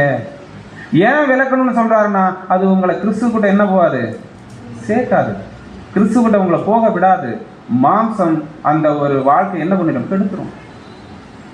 அப்ப ஒருவேளை நம்மை விட்டு இவை அனைத்தும் விலகலைன்னா, விலை இருக்கிறதான்னு கேட்டா நம்முடைய பதில் என்ன? விலை இருந்தா தேவனுக்கு நன்றி, சந்தோஷம். ஒருவேளை அன்புக்குரிய சகோதர சகோதர விலகலைன்னா அதுக்கு என்ன காரணமா இருக்கும்? சிம்பிள், நாம கிறிஸ்துவின் கருத்துல இல்லை. கோபப்படுறோம். வசனம் சொல்லுது, மனுஷனுடைய கோபம் தேவனுடைய நீதியை நிறைவேற்ற முடியாது. அப்ப கோபப்படுறது தப்பா சரியா? தப்பு. அப்ப என்ன பண்ணக்கூடாது? கோபப்படக்கூடாது, கண்ட்ரோல் பண்ணணும். தேவனுக்கு பிடிக்கும். அப்ப நம்ம எங்க இருக்கிறோம்? தேவனுடைய கரத்துல இருக்கிறோம். தேவனுக்கு பிடிக்காத இன்னும் அநேகமான விஷயங்கள் இருக்கு. அதையெல்லாம் நான் செஞ்சேனா தேவனுடைய கருத்துல நான் இல்லை. ஒருவேளை அதை செய்யக்கூடாதுங்கிற நோக்கமும் உணர்வும் கொண்டு நான் வாழ்றேன்னா நான் யாரு கையில இருக்கேன்? தேவனுடைய கருத்துல இருக்கேன். அன்புக்குரிய சகோதரர், நாம் கிறிஸ்துக்குள்ள இல்லைங்கிறது தான் ஒருவேளை இப்படிப்பட்டதான மாம்ச பிரகாரமான செயல்கள், எண்ணங்கள், தூஷணமான விஷயங்கள் நமக்குள்ள இருக்கும்னு நம்ம இல்லை. அடுத்து என்ன பார்க்கணும்? அன்புக்குரிய தேவன் நம்மை எப்போது இந்த உலகத்திலிருந்து அழைத்து நம்மை தெரிந்து கொண்டு ஒரு பாதையில நடத்திட்டு போறாரோ, அது முழுக்க முழுக்க யாருக்கு பின்னாடி தான் இருக்கணும்னு பார்க்குறோம்னா கிறிஸ்துவுக்கு பின்னாடி தான் இருக்கணும். ஒருவேளை கிறிஸ்துவுக்குள்ளாக நம்ம இல்லை என்றால் எப்படி இருக்கும்? ஒரு கேள்வி போட்டுக்கலாம். 2 வசனம் அன்புக்குரிய சகோதர சகோதரி, ஒரு நம்ம வாசித்த வசனங்கள் தான், நம்ம படிக்கிற வசனங்கள் தான், அநேக சத்திய பாடங்களை கேட்ட வசனங்கள் தான். ஆனா இப்படிப்பட்டதான உணர்வோடு போய் அந்த வசனங்களை பார்க்கும்போது அன்புக்குரிய சகோதர சகோதரிகளே, கல்லான இருதயத்தையும் எப்படி பண்ணிரும், அது கரைய பண்ற மாதிரி இருக்கு. வசனம் வாசிக்கலாம் பாருங்க. 2 பேதுரு 2ஆம் அதிகாரம் 20ஆம் வசனம். 2 பேதுரு 2ஆம் அதிகாரம் 20ஆம் வசனம். கர்த்தரும் இரட்சகருமாய் இருக்கிற இயேசு கிறிஸ்துவை அறிகிற அறிவினாலே உலகத்தின் அசுத்தங்களுக்கு தப்பினவர்கள். போதும் சிஸ்டர், இது உண்மையே இல்லையா? நம்ம போய் அர்ப்பணிச்சோம் இல்லையா? அர்ப்பணிக்கக்கூடிய அந்த ஒரு தருணத்துல, அந்த ஒரு நேரத்துல இந்த அழுக்கான விஷயங்கள் நமக்குள்ள இருந்திருக்குமா, இருந்திருக்காதா? கண்டிப்பா இருந்திருக்காது. அந்த ஒரு செகண்ட், அந்த ஒரு நொடி பொழுதுல நம்மளுடைய எண்ணம் நோக்கங்கள் உண்மையா அர்ப்பணிச்சவங்க எப்படி இருந்திருக்கணும் அன்புக்குரிய சகோதர சகோதரர்களே. முழுக்க முழுக்க அந்த இடத்துல தேவனும் கிறிஸ்துவும் நமக்குள்ள என்ன பண்ணிருப்பாங்க, செயல்பட்டிருப்பாங்க. நான் சொல்றது உண்மையா அர்ப்பணித்தவர். அடுத்து என்ன சொல்றாருன்னா, வாசிஸ்டர், அவைகளில் சிக்கிக்கொண்டு ஜெயிக்கப்பட்டால் அவர்களுடைய பின்னிலைமையும் முன்னிலைமையிலும் கேடுள்ளதா இருக்கும். அந்த சமயத்தை மட்டும் அப்படி இருந்துட்டு தேவனையும் கிறிஸ்து அறிகிற அறிவை தெரிஞ்சுக்கிட்டு, அவருடைய டிவைன் பிளானை தெரிஞ்சுக்கிட்டு, அவர் தெய்வீக திட்டத்தில் அடுத்து என்னெல்லாம் செய்ய போறாங்கிற விஷயத்தை தெரிஞ்சுக்கிட்டு, ஒரு வேளை நம்ம அதை உதாசனப்படுத்திட்டா முன்னிலைமையை பார்க்கிலும் பின்னிலைமை மோசமாக இருக்கும். தேவனை நினைத்தால் என்ன பண்ண முடியாது. நம்ம ஏதோ சர்வசாதாரணமா நினைச்சிட்டு இருக்கோம் அன்புக்குரிய சகோதர சகோதரி. வசனங்கள் ஒவ்வொன்றும் தேவனுடைய வார்த்தை நிறைவேறாமல் என்னாகாது. நன்மை செஞ்சா நன்மையா நமக்குள் நிறைவேறும், தீமை செஞ்சா தீமையா நமக்குள். நீங்க எதை விதைக்கிறீங்களோ அதையே என்ன பண்ணுவீங்க. அடுத்த வசனம் பாருங்க, 2 பேதுரு 2:21. 2 பேதுரு 2ஆம் அதிகாரம் 21ஆம் வசனம். அவர்கள் நீதியின் மார்க்கத்தை அறிந்த பின்பு தங்களுக்கு ஒப்புவிக்கப்பட்ட பரிசுத்த கற்பனையை விட்டு விலகுடி பார்க்கிலும் அதை அறியாதிருந்தார்களானால் அவர்களுக்கு நலமாய் இருக்கும். அடுத்து என்ன சொல்றாரு? தேவனுடைய நீதியை தெரிஞ்சவங்க யாரு? இந்த இடத்துல யாரெல்லாம் இருக்கிறோமோ நமக்கு என்ன தெரியும்? தேவன் நீதி உள்ளவர். அவர் எதுல இருக்கிறாரு? நீதி என்னும் சிங்காசனத்தின் மேல் வீற்றிருக்கிற தேவன் அறிந்த ஒரே கூட்டத்தார் யாரு தானே? நம்ம தான். அதான் என்ன பார்க்கிறோம்னா, அவர்கள் நீதியின் மார்க்கத்தை அறிந்த பின்பு தங்களுக்கு ஒப்புவிக்கப்பட்ட பரிசுத்த கற்பனையை விட்டு விலகுவதை பார்க்கலாம் அதை அறியாதிருந்தார்கள் அவர்களுக்கு.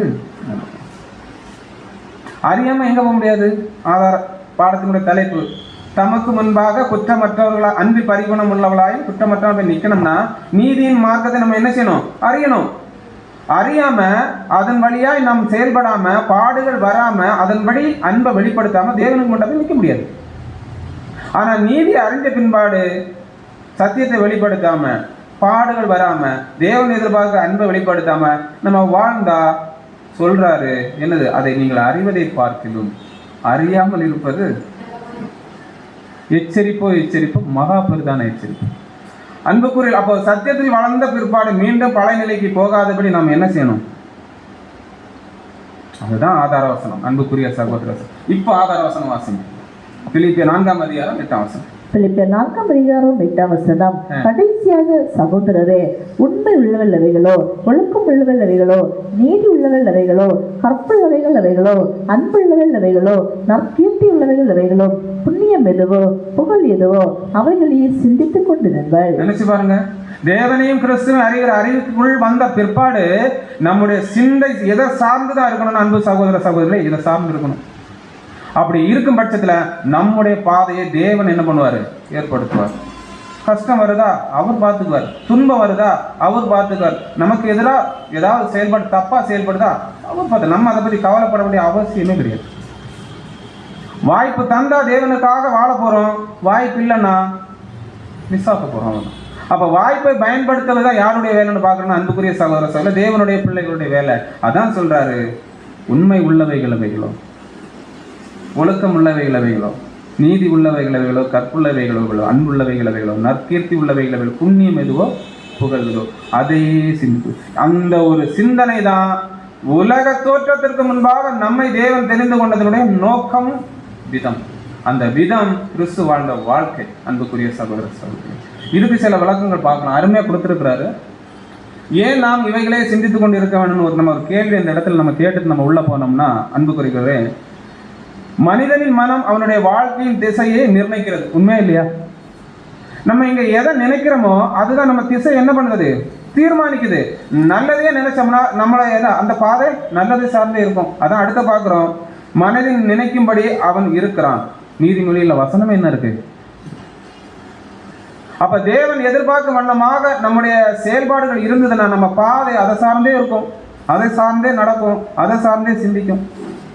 அடுத்து பார்க்கிறோம், சிந்தனைகள் கட்டுப்பாடின்றி உலாவக்கூடாது. அடுத்தது, அவை புனிதமான உணவிலேயே மேய்கின்றவையாக இருக்க வேண்டும். புனிதமான உணவுன்னா சத்தியத்தின் கைகொண்டு அதன்படியே உலாவுகின்றதாக இருக்கணும். அன்புக்குரிய சகோதர சகோதரர்களே, அடுத்தது 3 மனம் புதுப்பிக்கப்படும் போது ரோமர் 12 வாழ்க்கை மாறுகிறது. மனம் புதுப்பிக்கப்படலைன்னா, நம்ம மனம் புதுப்பிக்கப்பட்டிருக்கா இல்லையா? அதான் நான் சொன்னேன், எப்போ போய் தண்ணியில தேவனோட நண்பன சாட்சி பொருந்தக்கூடிய அந்த ஒரு நொடி பொழுது நம்ம முங்குறோமோ அந்த இடத்துல மனசு என்ன பண்ணுது, புதுப்பிக்கப்படுது. நான் தேவனுக்காக ஏதாவது செய்யணும், நான் தேவனுக்காக ஓடணும், தேவனுக்காக வைராக்கியம் கொள்ளணுங்கிற விஷயத்தை உணர்த்துது. ஆனா அடுத்த நொடியில இருந்தோ இல்ல சில காலங்களுக்கு பின்பாடோ, சில 2 வருஷத்துக்கு பிற்பாடோ, இல்ல ஒரு 5 வருஷத்துக்கு பிற்பாடோ அந்த புதிய சிந்தை கொஞ்சம் கொஞ்சமா பழைய சிந்தையோட என்ன பண்ணுது. அதான் அடுத்த கொடுக்கிறாரு, தூய சிந்தனை உடல் ஆரோக்கியத்தை ஊக்குவிக்கும். சத்தியத்தின்படியான தூய சிந்தனை. அடுத்தது, இத்தகைய சிந்தனைகள் பேசுவதிலும் செயலிலும் வெளிப்படும். இதயத்தின் நிறைவுனாலே வாய் பேசுது. அப்ப இங்க நல்லதை நான் சிந்திச்சுட்டேன்னா, நல்ல விஷயத்தை யோசிச்சுட்டேன்னா வெளிப்பாடு இப்படிதான் இருக்கும், அப்படிதான் இருக்கும். அடுத்த கொடுக்கிறாரு, தினந்தோறும் இவ்விதமாய் சிந்திப்பது நமது பரிசுத்த ஆவியின் இருப்பின் சாட்சி. அப்ப பரிசுத்த ஆவி நமக்குள்ள செயல்படுதுன்னா நம்முடைய இருதயம் தேவனுடைய தெய்வீக திட்டத்தை சார்ந்தே செயல்படும், திட்டத்தை சார்ந்தே நடக்கும், திட்டத்தை சார்ந்தே வாழும். அடுத்து சொல்றாரு, சிந்தனையில் கோபம், பகை, பழிவாங்கும் மனம் உருவாக்குகிறதா? அப்படியானால் அவை லவ்லி அல்ல,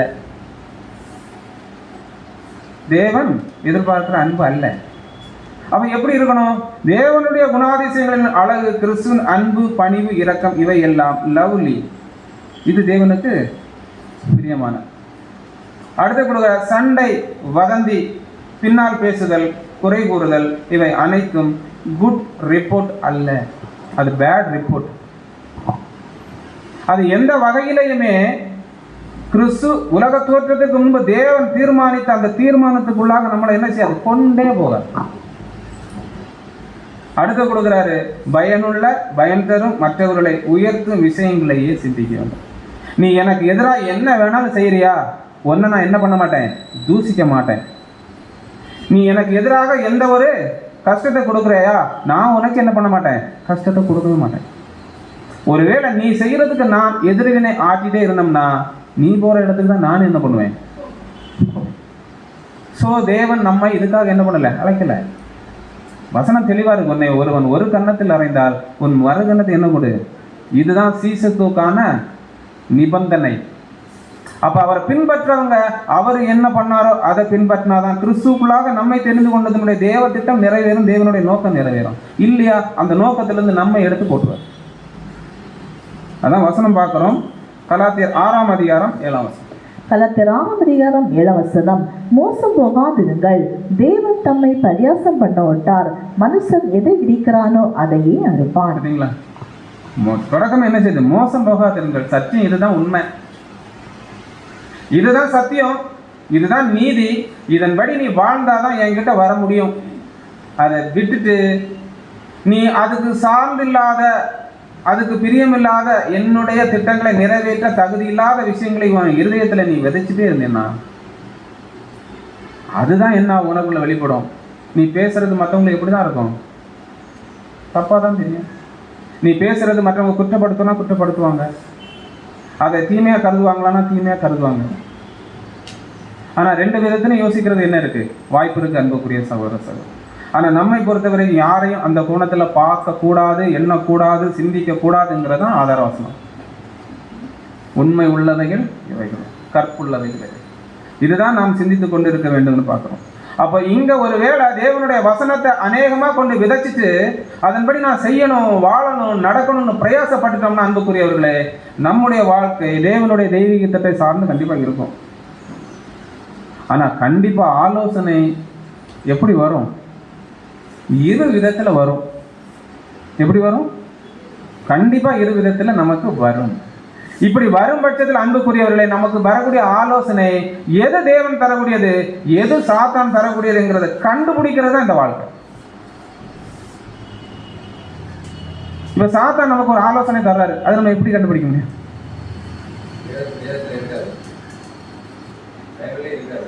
இல்லையே, வசனம் இப்படி எல்லாம் சொல்லுது, ஆனா இது ஆலோசனை இப்படி இருக்குது, அப்ப இது எப்படி கரெக்டு?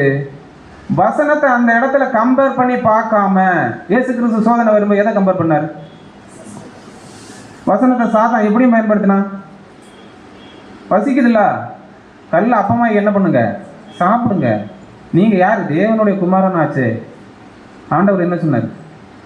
மனுஷன் அப்பத்தினால மாத்திரம் இல்ல, தேவனுடைய வார்த்தை வசனத்தை வச்சு என்ன கொடுத்தாரு? அப்ப வசனத்தை பகுத்தறியக்கூடிய தன்மை புது சிருஷ்டிக்கு இல்லைன்னா அன்புக்குரிய சகோதரர், அவனுடைய தந்திரமான ஆலோசனைகளை நம்மளால என்ன பண்ண முடியாது.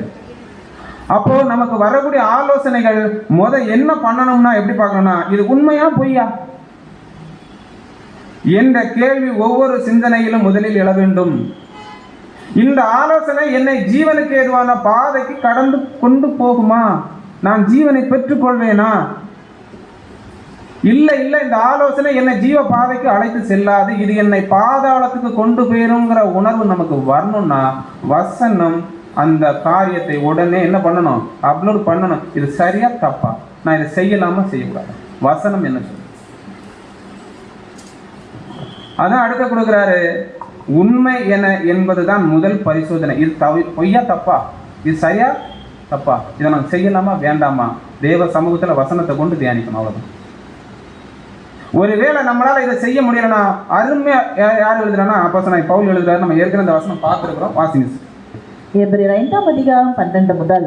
காலத்தை பார்த்தால் போதகராய் இருக்க வேண்டிய உங்களுக்கு தேவனுடைய வாக்கியங்களில் மூல உபதேசங்களை மறுபடியும் உபதேசிக்க வேண்டியதா இருக்கிறது. அப்போ போதும். அப்ப நம்ம என்ன பாக்குறோம்னா, வந்து 5 வருஷம் ஆயிரும், 10 வருஷம் ஆயிரும், ஆனா எது நன்மை தீமைங்கிறத நம்மளால பகுத்தறிய முடியலன்னா, பவுல் சொல்றாரு, காலத்தை பார்த்தா நீங்க எல்லாம் எப்படி இருக்கணும்?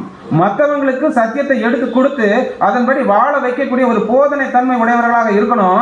ஆனா உங்களுக்கு நான் என்ன பண்ண வேண்டியது? மீண்டும் அந்த முதல்ல இருந்தே சொன்ன பழைய ஆதிகால உபதேசத்தை என்ன பண்ண வேண்டியிருக்கு? செய்ய வேண்டியிருக்கு. ஏன்? அவரோட கேள்வியாதான், ஏன் நான் இதை ஏன் செய்ய வேண்டியது இருக்குன்னா, அடுத்த வசனம் சொல்றாரு, வாசிங்க. குழந்தையா இருக்கிறபடினாலே நீதியின் வசனத்தில் பழக்கம் இல்லாதவனா இருக்கிறான். கடிந்து கொள்றத விரும்புறது கிடையாது, புத்தி சொல்றத விரும்புறது கிடையாது, எது நன்மை தீமைங்கிறத பகுத்தறியது கிடையாது. அப்போ நீதியின் வசனத்து மேல என்ன இருக்காது? பழக்கம் இருக்காது. குழந்தையாகவே என்ன ஆயிடுவோம்? இருந்துருவோம். அப்படி குழந்தையாக இருந்தா நீதிங்கிற ஒரு விஷயத்த எந்த இடத்துல எடுத்து வைக்கணுமோ அதை நம்மளால எடுத்து வைக்க முடியாது, நம்மளால செயல்படுத்த முடியாது. அப்போ அடுத்த கட்டத்துக்கு நம்மளால என்ன பண்ணாது? கொண்டு போகாது. எதுக்கு? சோதனைக்குள்ள கொண்டு போகாது. சோதனைக்குள்ள கொண்டு போகலன்னா தேவன் எதிர்பார்க்க அன்பை நம்மளால காட்டவே முடியாது. அப்ப தேவன் எதிர்பார்க்க அந்த அன்பை நம்ம காட்டணும்னு, அன்புக்குரியவர்களே, சத்தியத்தின்படியான செயல்பாடு சிந்தனைகள் இல்லாம என்ன பண்ண முடியாது? போதகனாக முடியாது. போதகனாகணும்னா என்ன தேவை? சத்தியத்துல தேரணும். உண்மையா இல்லையா? சத்தியத்துல தேராம போதகன் ஆக முடியாது. அப்ப சத்தியத்துல ஒருத்தர் வளரணும்னா அவர் படிக்கணும், படிச்சாதான் அவர் போதகனாக முடியும். போதகனானாதான் அவர் மற்றவங்களுக்கு என்ன பண்ண முடியும்? சத்தியத்தை. அதான் அடுத்த, இதை யாரால செய்ய முடியும்? அடுத்த வசனம். பலமான ஆகாரமானது நன்மை தீமை இன்னதென்று பயிற்சினால் பகுத்தறியத்தக்கதாக முயற்சி செய்யும் ஞானோந்திரியங்களுடையவர்களாகிய பூரண வயதுகளுக்கே தகும். பாத்தீங்களா? அப்ப குழந்தையா இருக்கிறவங்களால இதை செய்யவே முடியாது. யாருக்கு முடியும்? பூரண வயது உள்ளவர்களுக்கு அது முடியும். அப்ப இப்ப பாருங்க, தலைப்பு என்னது? தேவன் நம்மை தெரிந்து கொண்டதன் நோக்கம் என்னன்னா, நம்ம ஏதோ ஒரு வகையில ஒரு வளர்ச்சி அடைய வேண்டியது இருக்கு. அதான் ஒரு பிக்சர் பார்த்தோம் இல்லையா வசனத்துல, ஆதார வசனம். என்ன பிக்சர்? ஒரு சின்ன பிள்ளை, ஒரு பெரிய உருவம். இப்ப சின்ன குழந்தை பருவத்திலிருந்து நம்ம எப்படி மாறணும்? புருஷர்களா மாறணும். அப்ப புருஷர்களா மாறலைன்னா நம்ம கிறிஸ்துவின் சரீரமா மாற முடியாதானா? முடியாது. வசனம் பார்க்கலாம் பாருங்க. அப்ப பூரண வயது உள்ளவர்கள் என்னன்னு கேட்டா நம்முடைய பதில் என்ன? அன்புக்குரியவர்களே, எது நன்மை எது தீமை என்பதை அறியறது தான் பூரண வயது உடையவர்கள். இவங்களால தான் தீமையிலிருந்து காப்பாற்றி கொள்ள முடியும், நன்மையில நடக்க முடியும். அதான் பார்க்குறோம் வசனம். எபிரேயர் 5ஆம் அதிகாரம் 13 ERV போட்டிருக்கு. இந்த வாசம் எபிரேயர் 5 அதிகாரம் 13 முதல், இன்னும் பால் தேவையாயிருக்கிற குழந்தையை போல் அடிப்படை போதனை தேவையாயிருக்கிற ஒருவன் சரியாக வாழ்வது பற்றிய சிரமமான போதனைகளை புரிந்து கொள்ள முடியாது. ஒருவேளை குழந்தையாகவே நம்ம இருந்துட்டோம்னா நமக்கு கிடைக்கப்பட்டிருக்கிற ஆகாரங்கள் தேவன் தருகிறதா மனுஷ மார்க்கமாக வருகிறதாங்கிறத நம்மளால் என்ன பண்ண முடியாது, கண்டுபிடிக்க முடியாது. அதான் அடுத்த வசனம், ஏனெனில் அவன் இன்னும் ஒரு குழந்தை. இங்க கேட்டது என்ன ஆயிரும், இந்த வழியா போயிடும். அது இங்க கேட்டு இங்க என்ன பண்ணாது, போகவே போகாது. அதான் அடுத்த வசனம் வாசி. திட உணவானது குழந்தை பருவத்தை தாண்டியவர்களுக்கு உரியது. நன்மை மற்றும் தீமை இரண்டுக்கும் இடையிலான வித்தியாசத்தை அனுபவத்தின் வாயிலாக அடையாளம் கண்டு கொள்ள அவர்களுக்கு பயிற்சி அளிக்கப்படுகிறது. அப்ப இந்த இடத்துல நம்ம எதுக்கு கூட்டி சேர்க்கப்பட்டிருக்கிறோம், எது நன்மை எது தீமை என்பதை சத்தியத்தின் வாயிலாக பயிற்சி அளிக்கப்பட்டிருக்கிறோம் அன்புக்குரிய சகோதர சகோதரிகளே. அப்ப பயிற்சி அளிக்கப்படுதுன்னா எதுக்கு, குழந்தையா இருந்து பூரண புருஷராக மாறுவதற்கு நமக்கு பயிற்சி அளிக்கப்பட்டு இருக்கு. அப்போ இங்க என்ன இருக்கும், ஏற்றமும் இருக்கும் தாழ்வும் இருக்கும். ஆனா சத்தியத்தை கரெக்டா கைகொண்டு முன்னேறி கொண்டு இருக்கிறவர்களுக்கு அன்புக்குரிய சகோதர சகோதரிகளே என்ன ஆகும், தேவன் எதிர்பார்க்கிறதான தேவன் எதிர்பார்த்ததான கிறிஸ்துவுக்குள் முன்குறித்ததான அந்த ஒரு காரியம் என்ன ஆகும், நமக்குள்ள நிறைவேறும். அப்போ குழந்தையாகவே இருந்துட்டோம், குழந்தையாகவே வாழ்க்கையை முடிச்சிடலாம்னா இந்த அழைப்புக்குள்ள வந்து எந்த பிரயோஜனமும். அதான் அடுத்து என்ன பண்றோம்னா வசனம் வாசிக்கலாம். எபிரேயர் 4:14-15. எபிரேயர் 4 அதிகாரம் 14 வசனம். நாம் இனி குழந்தைகளாயிராமல் மனுஷருடைய சூதும் வஞ்சிக்கிறதுக்கு எதுவான தந்திரமுள்ள பொதுமாகிய பலவித காற்றினாலே அலைகளைப் போல அடிபட்டு அலைகிறவர்களாயிராமல். என்ன சொல்றாரு பார்த்தீங்களா, நாம இனி குழந்தையா இருக்கக்கூடாது. மனுஷனுடைய தந்திரமான சூழ்ச்சியில நம்ம என்ன பண்ணிடக்கூடாது, மாட்டிடக்கூடாது. அப்படி மாட்டிட்டா இந்த அழைப்புக்குள் வந்து தேவன் எதிர்பார்க்கிறதான ஒரு வாழ்க்கை நமக்குள்ள என்ன பண்ண முடியாது, வாழவே முடியும். அது எப்படி கொடுத்துருவாரு அவங்க, மனுஷனுடைய சூதும் வஞ்சிக்கிறதுக்கு ஏதுவான தந்திரமுள்ள போதகமாகி. இந்த போதகம் எங்க இருந்தா வரும், இந்த போதம் எங்க இருந்தா வரும், எப்படி சாத்தான் பைபிள்ல இருந்து வசனத்தை எடுத்து இயேசு கிறிஸ்துவை சோதிச்சானோ அதே மெத்தட்ல வரும். எனக்கு ஏற்றாற்போல் வசனத்தை வளைக்கிறது. ஆனா வசனத்துக்கு நான் என்ன பண்ண மாட்டேன், வளையவே மாட்டேன். நீ வளையலன்னா தேவன் முன்குறித்த காரியத்தை உனக்குள்ள நிறைவேற்றான். அப்ப வசனம் என்ன வளைச்சா அதுக்கு நான் இசைவா வளைந்து கொடுக்கணும், அதுக்கு நான் ஒத்து போகணும். அப்படி ஒத்து போனாதான் ஆதார பாடத்தினுடைய என்னது, ஆதார வசனம் அன்புக்குரிய சகோதரி. அடுத்த வசனம் பாருங்க, வாசி 15. அன்புடன் சத்தியத்தை கை கொண்டு தலையாகிய கிறிஸ்துவுக்குள் எல்லாவற்றிலேயும் நாம் வளர்வதா இருக்கும்படியாக அப்படி செய்தார். அப்ப என்ன பண்ணணும், அன்புடன் சத்தியத்தை கை கொள்ளணும். அதன்படி என்ன வந்தாலும் தேவனுக்காக நிக்கணும், அவ்வளவுதான். வாழ்வோ சாவோ தேவனுக்காக முடிவு பண்ண நிக்கிறதா என்னது அந்த வாழ்க்கை. அப்படி நின்றோம் அன்புக்குரிய சகோதரர், எதுக்காக முன்குறிச்சாரோ அதை நம்ம என்ன பண்ணலாம், அடையலாம். இப்போ ஒரு கேள்வி, நம்ம வாழ்ற வாழ்க்கைன்னு ஒன்று இருக்கு இல்லையா, புருஷர்களாக மாறணும், குழந்தையா இருந்து புருஷர்களாக மாறணும். இப்போ புருஷர்களாக மாறுறதுக்கு ஏதாவது பெர்சன்டேஜ் கணக்கு இருக்கா, இவ்வளோ வளர்ந்தா போதும், இல்லை ஒரு 10% வளர்ந்தா போதும், இல்லை ஒரு 20% சத்தியத்தில் வளர்ந்தா போதும்னு ஏதாவது கணக்கு இருக்கா?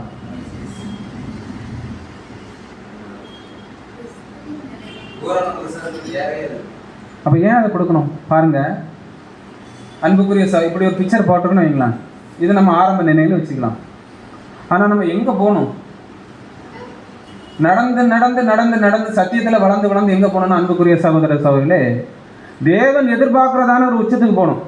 அப்போ இங்கே தேவன் எதை எதிர்பார்க்குறாருன்னா அந்த உச்சத்தை தான் எதிர்பார்க்க. சத்தியத்தில் இவங்க எந்த அளவுக்கு வளர்ந்துருக்காங்க, சத்தியத்தில் இவங்க எந்த அளவுக்கு தேறி இருக்காங்க, சத்தியத்தை இவங்க எந்த அளவுக்கு கை கொண்டிருக்காங்க, சத்தியத்தின்படி எந்த அளவுக்கு இவங்க பேச்சுகள் கேரக்டர் இருக்குது, அந்த அளவுக்கு தேவன் என்ன பண்றாருன்னா அன்புக்குரிய சகோதர சகோதரிகளே, நம்ம நினைச்சிட்டு இருக்கிறோம் இவ்வளவு நாள் சத்தியத்துல என்ன நினைச்சிட்டு இருக்கோம்னா நம்ம ஒரு 10% என்ன பண்ணா போறோம், தேவனுக்கு உண்மையாக ஞாயிற்றுக்கிழமை ஆராதனை அட்டன் பண்ணிட்டா போதும், இல்லை இடை வாழ்ற நாளில் புதன்கிழமை வேலைக்கிழமை அட்டன் பண்ணிட்டா போதும், நம்ம யாரா மாறிடலாம், விஸ்வம் மாறிடலாம். வாய்ப்பே கிடையாது.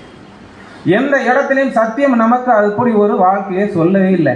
ஆனால் வசனம் பாருங்க, எபேசியர் 4 அதிகாரம் 13. வாசிஸ். எபேசியர் 4ஆம் அதிகாரம் 13ஆம் வசனம். மேலும் நாம் அனைவரும் தேவனுடைய குமாரனை பெற்ற விசுவாசத்திலும் அறிவிலும் ஒருமைப்பட்டவர்களாகிய கிறிஸ்துவனுடைய நிறைவான வளர்ச்சியின் அளவுக்கு தக்க பூரண புருஷராகும் வரைக்கும். வசனம் என்ன சொல்லுது?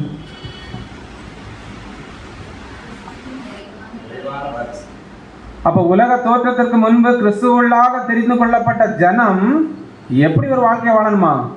கிறிஸ்துவின் நிறைவான வளர்ச்சிக்கு தக்கதாக பூரண புருஷராகும் வரைக்கும். அடுத்த வசனம் படிங்க. இதுக்காகவே சுவிசேஷம் அறிவிக்கப்பட்டது. இதற்காகவே தீர்க்கதரிசிகளையும் அப்போஸ்தலர்களையும் போதகர்களையும் என்ன பண்ணியிருக்காங்க? ஏற்படுத்தியிருக்காங்க.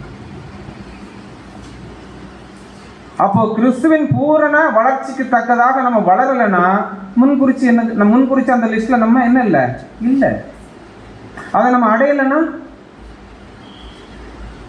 ஒரே விஷயம் தான் அன்புக்குரிய சகோதரர், நம்முடைய சிந்தனைகள், எண்ணங்கள், செயல்பாடுகள் அவருடைய வளர்ச்சிக்கு தக்கதாக அவருடைய பாதத்தை பின்பற்றி போய்கிட்டே இருக்கணும். அவ்வளவுதான். யார் என்ன நினைப்பாங்க, யார் என்ன சிந்திப்பாங்கிறத பத்தி நமக்கு கவலை. ஆனா ஒவ்வொருவருடைய இருதயத்தில் எதை சார்ந்திருக்கணும்னு அன்புக்குரிய சகோதர சகோதரர், நமக்கு முன்பாக ஒருத்தர் போயிட்டு இருக்கிறாரு. அவர் நமக்காக ஒரு வாழ்க்கையை வாழ்ந்திருக்கிறாரு, நமக்காக ரத்தம் செஞ்சிருக்கிறாரு, நமக்காக பாடுபட்டிருக்கிறாரு. அவரை நம்ம எப்படியாவது என்ன ஆகணும்? அடையணும். அவ்வளவுதான். அதுக்காக நான் என்ன வேணாலும் என்ன பண்ணணும்? செய்யணும். இதுக்கு சில விளக்கங்கள் இருக்கு. இங்க என்ன கொடுக்கிறாருன்னா அன்புக்குரியவர்களே, இந்த வசனம் சபையின் வளர்ச்சியும் கிறிஸ்துவின் சாயலில் ஆவியால் உருவாகும் முழுமையையும் குறிக்கிறது. அப்போஸ்தலன் பவுல் சொல்வது சபையின் நோக்கம் ஒவ்வொருவரும் கிறிஸ்துவை போல பூரண மனிதராக ஒரே நம்பிக்கையிலும் உண்மையிலும் வளர வேண்டும் என்பது. அதுல கொஞ்சம் பெர்சன்டேஜ் கூட என்ன கிடையாது, காம்ப்ரமைஸே கிடையாது. அடுத்து கொடுக்கிறாரு, ஒவ்வொருவரும் கிருபையிலும் அறிவிலும் அன்பிலும் ஆவியிலும் கனிகளிலும் வளர்ச்சியடைய வேண்டும். நாளுக்கு நாள் அந்த வளர்ச்சி முன்னேறணுமே ஒழிய பின்னடையவே கூடாது. அடுத்து கொடுக்கிறாரு, ஆரம்பத்தில் நாம் பிள்ளைகள் என்ற நிலையில் தான் இருப்போம், ஆனால் வளர்ச்சியால் பூரண நாளாக உருவாக வேண்டும். சத்தியத்தின்படி ஒருத்தர் சொல்றாரா, காது கொடுக்க கேட்டுட்டு அதை அப்படியே உள் வாங்கிட்டு கடந்து போயிடணும். அவ்வளவுதான். அதான் அடுத்து கொடுக்கிறாரு, இதற்காக ஆண்டவர் நம்மை சுத்திகரித்து வடிவமைத்து தகுதி பெற செய்கிறார். அப்ப பாதையில போயிட்டு இருக்கிறோம். நம்பிக்கை யார் மேல வச்சிடணும்? தேவன் மேலேயும் கிறிஸ்து மேலேயும் வச்சிடணும். விசுவாசத்தை தேவன் மேலேயும் கிறிஸ்து மேலேயும் வச்சுட்டு அந்த சத்தியத்தின்படி கடந்து போயிட வேண்டியதான். அடுத்த ஒரு விஷயம் கொடுக்குறாரு. ரோமர் 8ஆம் அதிகாரம் 29. ரோமர் 8ஆம் அதிகாரம் 29 வசனம். தம்முடைய குமாரன் அநேக சகோதரர்களுக்குள்ளே முதல் பேரவனாய் இருக்கும் பொருட்டு தேவன் எவர்களை முன்னறிந்தாரோ அவர்களை தமது குமாரனுடைய சாயலுக்கு ஒப்பாய் இருப்பதற்கு முன் குறித்திருக்கிறார். அப்ப முன்குறிச்சவனுடைய நோக்கம் என்னன்னா, அந்த சாயல் அவருடைய ரூபம் கிறிஸ்து எப்படி இருந்தாரு? அவருடைய ரூபத்தின்படி. யாருடைய ரூபத்தின்படி? தேவனுடைய ரூபத்தின்படி. நாம யாருடைய ரூபத்தின்படி மாறணும்? கிறிஸ்துவின் ரூபத்தின்படி மாறணும். அப்ப இதுக்காக தான் தேவன் என்ன பண்ணியிருக்கிறார்னா தெரிந்து கொண்டிருக்கிறார். இந்த சில விஷயத்தை கொடுக்கிறார். இந்த சாயல் என்பது கிறிஸ்துவின் ஆவிக்குரிய சாயல். அவர் மனதிலும் இருதயத்திலும் எவ்வாறு இருந்தாரோ அதே போல நாமும் மாற வேண்டும். அடுத்து என்ன கொடுக்குறான்? இதன் நோக்கம் நமது புதிய மனம், புதிய சிந்தனை ஆகிய கிறிஸ்துவின் தெய்வ மனதோடு ஒருமைப்பட வேண்டும். அதான் வசனம் பார்க்கிறோம். 2 கொரிந்தியர் 5:17. அப்போ ஒருவன் கிறிஸ்துவுக்குள் இருந்தால் அவன் புது சிஷ்யால எந்த மாற்று கருத்தும் இல்லை. ஆனா கிறிஸ்துவுக்குள் நம்ம இருக்கோம் என்பதை உறுதிப்படுத்தணும்னா அன்புக்குரிய சகோதர சகோதரி, ஆண்டவர் வாழ்ந்த போல வாழும். சில விஷயங்கள் போடுறேன் பாருங்க. 1 யோவான் 2:7 வாசிங்க. 1 யோவான் 2ஆம் அதிகாரம் 7ஆம் வசனம். அவருக்குள் நிலைத்திருக்கிறேன் என்று சொல்லுகிறவன் அவர் நடந்தபடியே தானும் நடக்க வேண்டும். பாத்தீங்களா? அவர் நடந்தபடியே தானும் நடக்கணும். கொஞ்சம் வசனம் மேல பார்த்து அப்படித்தான் கொடுக்குறாரு. இங்க எப்படி நடந்தார்? இதோ தேவனே உம் சித்தம் செய்ய வருதுன்னு வந்துட்டாரு. காத்திருக்கிறார் 30 வயசு வரை. என்ன பண்றாரு? தன்னால் போய் பேப்டிசம் எடுக்கிறார். அடுத்து என்ன பண்றாரு? தன்னுடைய வாழ்க்கையில ஜெபத்தை முதன்மையா வச்சுக்கிட்டு போயிட்டே இருக்கிறார். அடுத்து என்ன பண்றாருன்னா, சத்தியத்தின்படி அவர் தேவன்கிட்ட கற்றுக்கொண்ட எல்லா விஷயங்களும் உபதேசமா என்ன பண்றாரு? வெளிப்படுத்துறாரு. கண்டம் பண்ணக்கூடிய இடத்துல என்ன பண்றாரு? கண்டம் பண்றாரு. மற்றவங்களுக்கு முன்மாதிரியா இருக்கக்கூடிய இடத்துல சீசர்களோட பாதத்தை கழுவி முன்மாதிரியா இருக்காரு. அடுத்தது பாடுகள் வரும்போது, அந்த வாழ்க்கையின் பிரதிபலிப்பா பாடுகள் வரும்போது மனசார என்ன பண்றாரு? அந்த பாடுகளை ஏற்றுக்கொள்றாரு. அதான் வசனம் பார்க்கிறோம். இப்பொழுது என் ஆத்மா கலங்குகிறது. கெத்செமனேல பிரேயர் பண்றாரு. தேவனே, இந்த பாத்திரம் ஒருவேளை என்னை விட்டு நீங்குமானால் என்ன பண்ணுங்க? ஆனாலும் நான் இதற்காகவே இந்த வேலைக்குள் வந்தேன், உம்முடைய சித்தம் என்னில் நிறைவேறும். அப்ப பாடுகள்ங்கிறது நம்முடைய வாழ்க்கையில் அவசியம். ரசல்பதர் ஒரு இடத்துல கொடுக்குறாரு. எப்படி கொடுக்குறாருன்னா, பாடுகளை கேட்டு வாங்குங்கன்னு சொல்றாரு. உதாரணம் யோவான் ஸ்நானகரை ஒப்பிடுறாரு. சீசர்கள் அனுப்புறாரு, வந்திருக்கிறவர் நீங்க தானா இல்ல வேற யாரும் வர நான் காத்திருக்கணுமான்னு கேட்டோன்னா பதில் கொடுக்குறாரு ஆண்டவர். போய் சொல்றாங்க, வாரண்டியாவை எங்க தலையிடுறாரு? ஏரோதனுடைய விஷயத்துல தலையிடுறாரு. அவருடைய ஓட்டம் முடியுது. இந்த விஷயத்தை கோட் பண்ணி புதுசிச்சு புக் நம்ம லைஃப் ஆஃப் கிரைஸ்ட் படிக்கிறோம்ல, அதுல இருக்கு. அவன் நினைச்சு பாருங்க, பாடுகள் வரலன்னா கேட்டு வாங்கணுமா? கேட்டா வருமா? வராது. சத்தியத்தின்படி என்ன பண்ணணும்? வாழணும். அப்படி வாழ்ந்துட்டோம்னா நமக்கு ஆட்டோமேட்டிக்காக என்ன வந்துடும்? பாடுகள் வந்துடும். நம்முடைய பாதை, அன்புக்குரிய சகோதர சகோதரிகளே, எப்பவும் கிறிஸ்துவனுடைய பாதத்தை பற்றி கொண்டே இருக்கும். அது எந்த மாற்று கருத்தும் கிடையாது. இல்லை பிரதர், நான் அவருக்குள்ளதான் இருக்கிறேன், சந்தோஷம். அவர் நடந்தபடி தான் நடக்கிறேன், சந்தோஷம். நான் என் இதயபூர்வமா தேவனுக்கு உண்மையாக இருக்கிறேன், சந்தோஷம். அதுல எந்த மாற்று கருத்தும் இல்லை. ஒருவேளை இங்கே சொல்லப்படுறதுன்னா, ஒருவேளை அப்படிப்பட்டதான தவறுகள், குற்றங்கள், குறைகள் நமக்குள்ள இருக்கும்னா, தேவன் எதிர்பார்க்கும் வண்ணமான வாழ்க்கை நமக்குள்ள இல்லைன்னா மாற்றிக்கிடுங்கிறது தான் இந்த ஒரு பாடம். அன்புக்குரியது. 1 யோவான் 2ஆம் அதிகாரம் 4-5 வாசம். 1 யோவான் 2ஆம் அதிகாரம் 4 முதல், அவரை அறிந்திருக்கிறேன் என்று சொல்லியும் அவருடைய கற்பனைகளை கை கொள்ளாதவன் பொய்யனாய் இருக்கிறான், அவனுக்குள் சத்தியம் இல்லை. தெளிவா இருக்கு.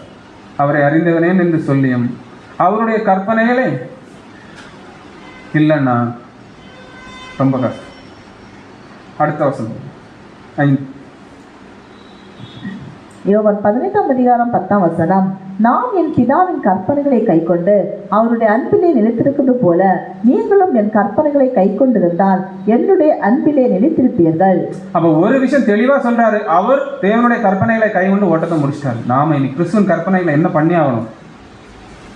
அப்போதான் அந்த உலக தோற்றத்துக்கு முன்னாடி தேவன் நம்மை தெரிந்து கொண்ட ஒரு அற்புதமான அந்த கிருபை நிறைந்த அந்த பாக்கியத்துக்குள்ளாக நம்ம என்ன பண்ண முடியும்?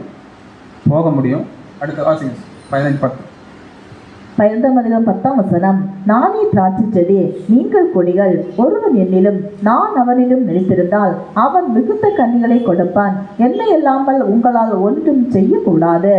அப்போ அவருக்குள் நிலைத்து இருக்கலன்னா நம்மளால என்ன பண்ண முடியாது? நல்ல கனிகளை கொடுக்க முடியாது. அடுத்த, நான் உங்களுக்கு கற்பிக்கிற யாவும் நீங்கள் செய்வீர்களானால் என் சிநேகிதராக இருப்பீர்கள். அப்போ அவருடைய நம்ம டார்கெட் இதுதான், அவருடைய சிநேகிதர்களாக மாறுறது.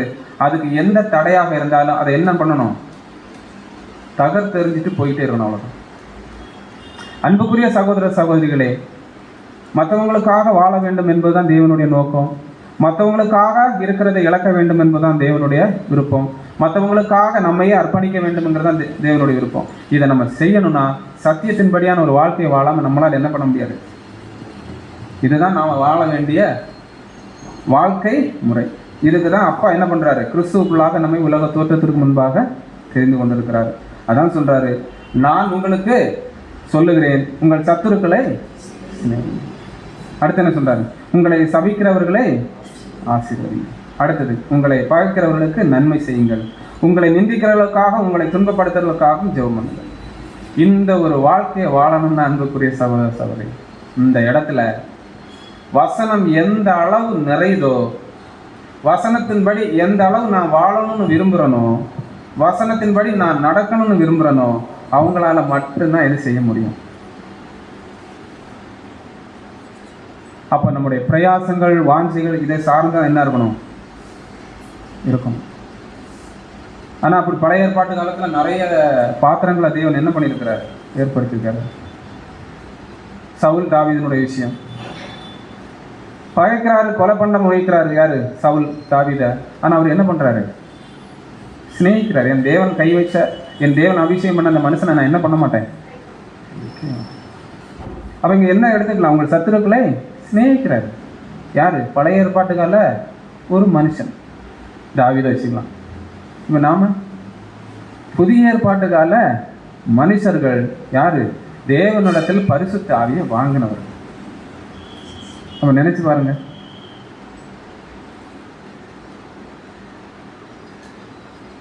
அடுத்தது, உங்களை சபிக்கிறவர்களை ஆசீர்வதியுங்கள், அதே பவுல், அதே யார் தான்? தாவீது தான். இது யாரு? சீமை. என்ன பண்ணாரு? தூசிக்கிறாரு. அபிஷாட்ட என்ன சொல்றாரு?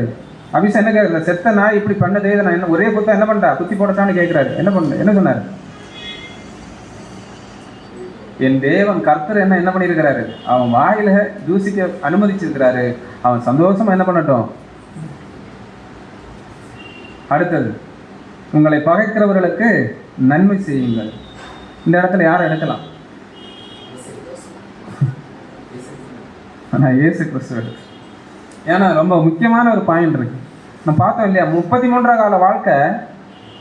ஆனால் கடைசி ஒரு நாளில் அவரை யாரெல்லாம் எதிர்த்தாங்களோ, அவரை யாரெல்லாம் ஏமாத்தினாங்களோ, அவருக்கு எதிராக யாரெல்லாம் பொய் சாட்சி சொன்னாங்களோ, அவருக்கு எதிராக யாரெல்லாம் விரோதமாக தீமை பேசி எல்லாம் பண்ணாங்களோ, அந்த சிலுவையில் கொடுக்குற உயிர் யாருக்காகவும் தான், அவங்களுக்கும் சேர்த்து. அப்போ நம்ம வாழ்க்கை, ஒருத்தரை சிநேகிச்சு ஒருத்தரை பகைக்கலாமா? வாய்ப்பு. நமக்கு அதுக்கு அனுமதி கிடையாது, கட்டளையும் கிடையாது, வசனமும் கிடையாது. பவுல் எழுதுறாரு, விபச்சாரம் செய்யக்கூடாது என்று போதிக்கிற நீ விபச்சாரம் செய்யலாமா? முடிஞ்சு போச்சு. களவு செய்யக்கூடாது என்று சொல்லுகிற நீ களவு செய்யலாமா? முடிஞ்சு போச்சு. அதான் சொல்றாரு, திருவசனத்தை ஜாக்கிரதையாய் பிரசங்கம் பண்ணு. அது நீ தப்பா கரெக்டா போதிச்சுட்டு அங்க போய் தப்பா நடந்துட்டுன்னா அது ரிப்பீட்டா ஈட்டியா வந்து என்ன ஆயிரும்? நெஞ்சில போதிக்கிறது பெரிய விஷயமே கிடையாது. அன்புக்குரிய சகோதர, எல்லாராலையும் முடியும். இந்த இடத்துல இருந்து சத்தியம் பேச எல்லாராலும் முடியும். அதுக்கான ஞானமும் அறிவு இருந்தால் போதும். ஆனால் வாழ்க்கைங்கிறது எல்லாராலையும் கஷ்டம். அதைத்தான் நமக்குள்ள வளர்த்தணும். அதை தான் தேவன் விரும்புகிறார். அடுத்து பார்க்குறோம், உங்களை நிந்திக்கிறவர்களுக்காக, உங்களை துன்பப்படுத்துறவர்களுக்காகவும் ஜெபம் பண்ணுங்க. இந்த இடத்துல யார் எடுக்கலாம்? புதிய ஏற்பாட்டில் குழு தாரேன்.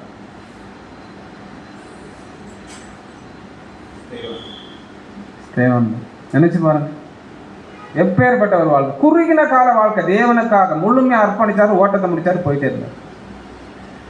முடியும் போது என்ன சொல்றாரு? தேவனே, இவர்கள் அறியாத செய்கிற இந்த பாவத்தை என்ன பண்ணுங்க, மன்னிங்க. அப்ப அடுத்து நம்முடைய ஆண்டவர் செய்யக்கூடாதுன்னு எதாவது நம்மகிட்ட சொல்லியிருக்காரா? சொல்லியிருக்காரு. வசனம் வாசிக்கலாம் பாருங்க, மத்திய 5:22. மத்திய 5:22. நான் உங்களுக்கு சொல்லுகிறேன், தன் சகோதரனை நியாயமில்லாமல் கோபித்துக் கொள்பவன் நியாய தீர்ப்புக்கு ஏதுவா இருப்பான். அப்ப என்ன ஒரு விஷயத்தை தெளிவா பாக்குறோம்னா, தன் சகோதரனை என்ன சொல்லுது? நியாயம் இல்லாமல். அப்ப நியாயத்தோட என்ன பண்ணலாம்? பகைக்கலாம். வசனம் தெளிவா இருக்கு. அப்படிப்பட்டவனுக்கு ஒரு தரம் இரு தரம் புத்தி சொல்லிவிட்டு அவனை பற்றி நீ என்ன பண்ணு, விலகு. ஆனா இங்க என்ன சொல்றாருன்னா, அந்த நியாயம் இல்லாம உனக்கு என்ன இல்லை, ஒருத்தரை பகைக்கிறதுக்கோ, ஒருத்தரை கண்டம் பண்றதுக்கோ, ஒருத்தர் இடத்துல அதிகாரத்தை செலுத்துறதுக்கோ உனக்கு என்ன இல்லை. அப்ப என்ன சொல்றாருன்னா, நியாயம் இல்லாமல் கோபித்துக் கொள்வது நியாயம் தீர்ப்புக்கு எதுவாக இருக்கும். அடுத்த வாசம், தன் சகோதரனை வீணன் என்று சொல்லுகிறவன் ஆலோசனை சங்க தீர்ப்புக்கு ஏதுவா இருப்பான். மூடனே என்று சொல்லுகிறவன் எரி நரகத்துக்கு ஏதுவா இருப்பான். இப்ப இது மூணும் சொல்லாம தான் நம்ம இருக்கணும். இதை நம்ம ஒருத்தரை பார்த்து ஒருத்தருக்கு எதிராக நம்ம சொல்லவே கூடாது, செய்யவே கூடாது. அப்படின்னா நம்ம எதுல நிறைஞ்சிருக்கணும்? தேவனுடைய வசனத்துல நிறைஞ்சு இருந்துட்டோம்னா உன்னதமானவருடைய பரிசுத்தாவி எப்படி இருக்கும்? நிறைவா இருக்கும். அப்படி இருக்கும்போது ஐயோ பேசிட்டா கூட, ஐயோ என்ன பண்ணிட்டேன், பேசிட்டேனே, சகோதரர்கிட்ட என்ன பண்ணும்? மன்னிப்பு. அதை உணரச் செய்யும், அந்த தவறை மாற்றிக்கொள்ள செய்யும். பரிசுத்தாவி, வசனத்தின் நிறைவான வாழ்க்கை இல்லாமல் பரிசுத்தாவி நமக்குள்ள வராது. பரிசுத்தாவிங்கிற ஒரு நிறைவான அந்த ஒரு தேவனுடைய அந்த ஒரு தன்மை நமக்குள்ள இல்லைன்னா இப்போ ஏற்பட்ட நன்மையான சிந்தனைகள் நமக்குள்ள வரவே வராது. அன்புக்குரிய நானா இருந்தாலும் சரி தான், யாராக இருந்தாலும் சரி. அதான் அடுத்து கொடுக்குறாரு. இந்த 3 பாயிண்ட்டுக்கு 3 விஷயம் வழக்க முக்கியமான விஷயம். இது ஒன்று. முதல் பாயிண்ட் என்னன்னா, தீய மனோபாவம் கொண்ட பழிவாங்கும் கோபம் என்பதை குறிக்கிறது. இது புதிய உடன்படிக்கையின் கீழ் நியூ காவனன்ட் கடுமையான குற்றமாக கருதப்படும். நாம செய்து கொண்ட உடன்படிக்கைக்கு படி செய்து கொண்ட உடன்படிக்கை இது கடுமையான தண்டனை, குற்றம். அடுத்து 2வது, இயேசு இதனை எடுத்து காட்டுவதன் நோக்கம் ஒருவரின் குணத்தை மறைத்து மதிப்பது அல்லது பழிச்சல் கூறுவது கூட சாத்தானின் ஆவிக்குரிய வழி. அது நம்மளை எங்க கொண்டு போவோம்? தண்டனைக்குள்ளாக தான் கொண்டு. அடுத்து 3வது சொல்றாரு, ஒருவரின் வாதம் நமக்கு தவறாக தோன்றினாலும், அவர் தப்பு தான் பண்றாரு, தோன்றினாலும் அவரை முட்டாள் என்று சொல்லக்கூடாது. அடுத்தது, ஏனெனில் நாம் எல்லாரும் தற்போது அறிவின் பூரணத்தன் இல்லாதவர்கள். நம்ம என்ன ஆகல, சின்ன வயசுல பிள்ளை இறந்து வளர்ந்துக்கிட்டே இருக்கோம், கொஞ்சம் கொஞ்சமா வளர்ந்துட்டு இருக்கோம். ஒருவேளை அதை ஒரு உச்சத்தை அடைந்து நம்ம இங்க இருக்க மாட்டோம் முதல்ல.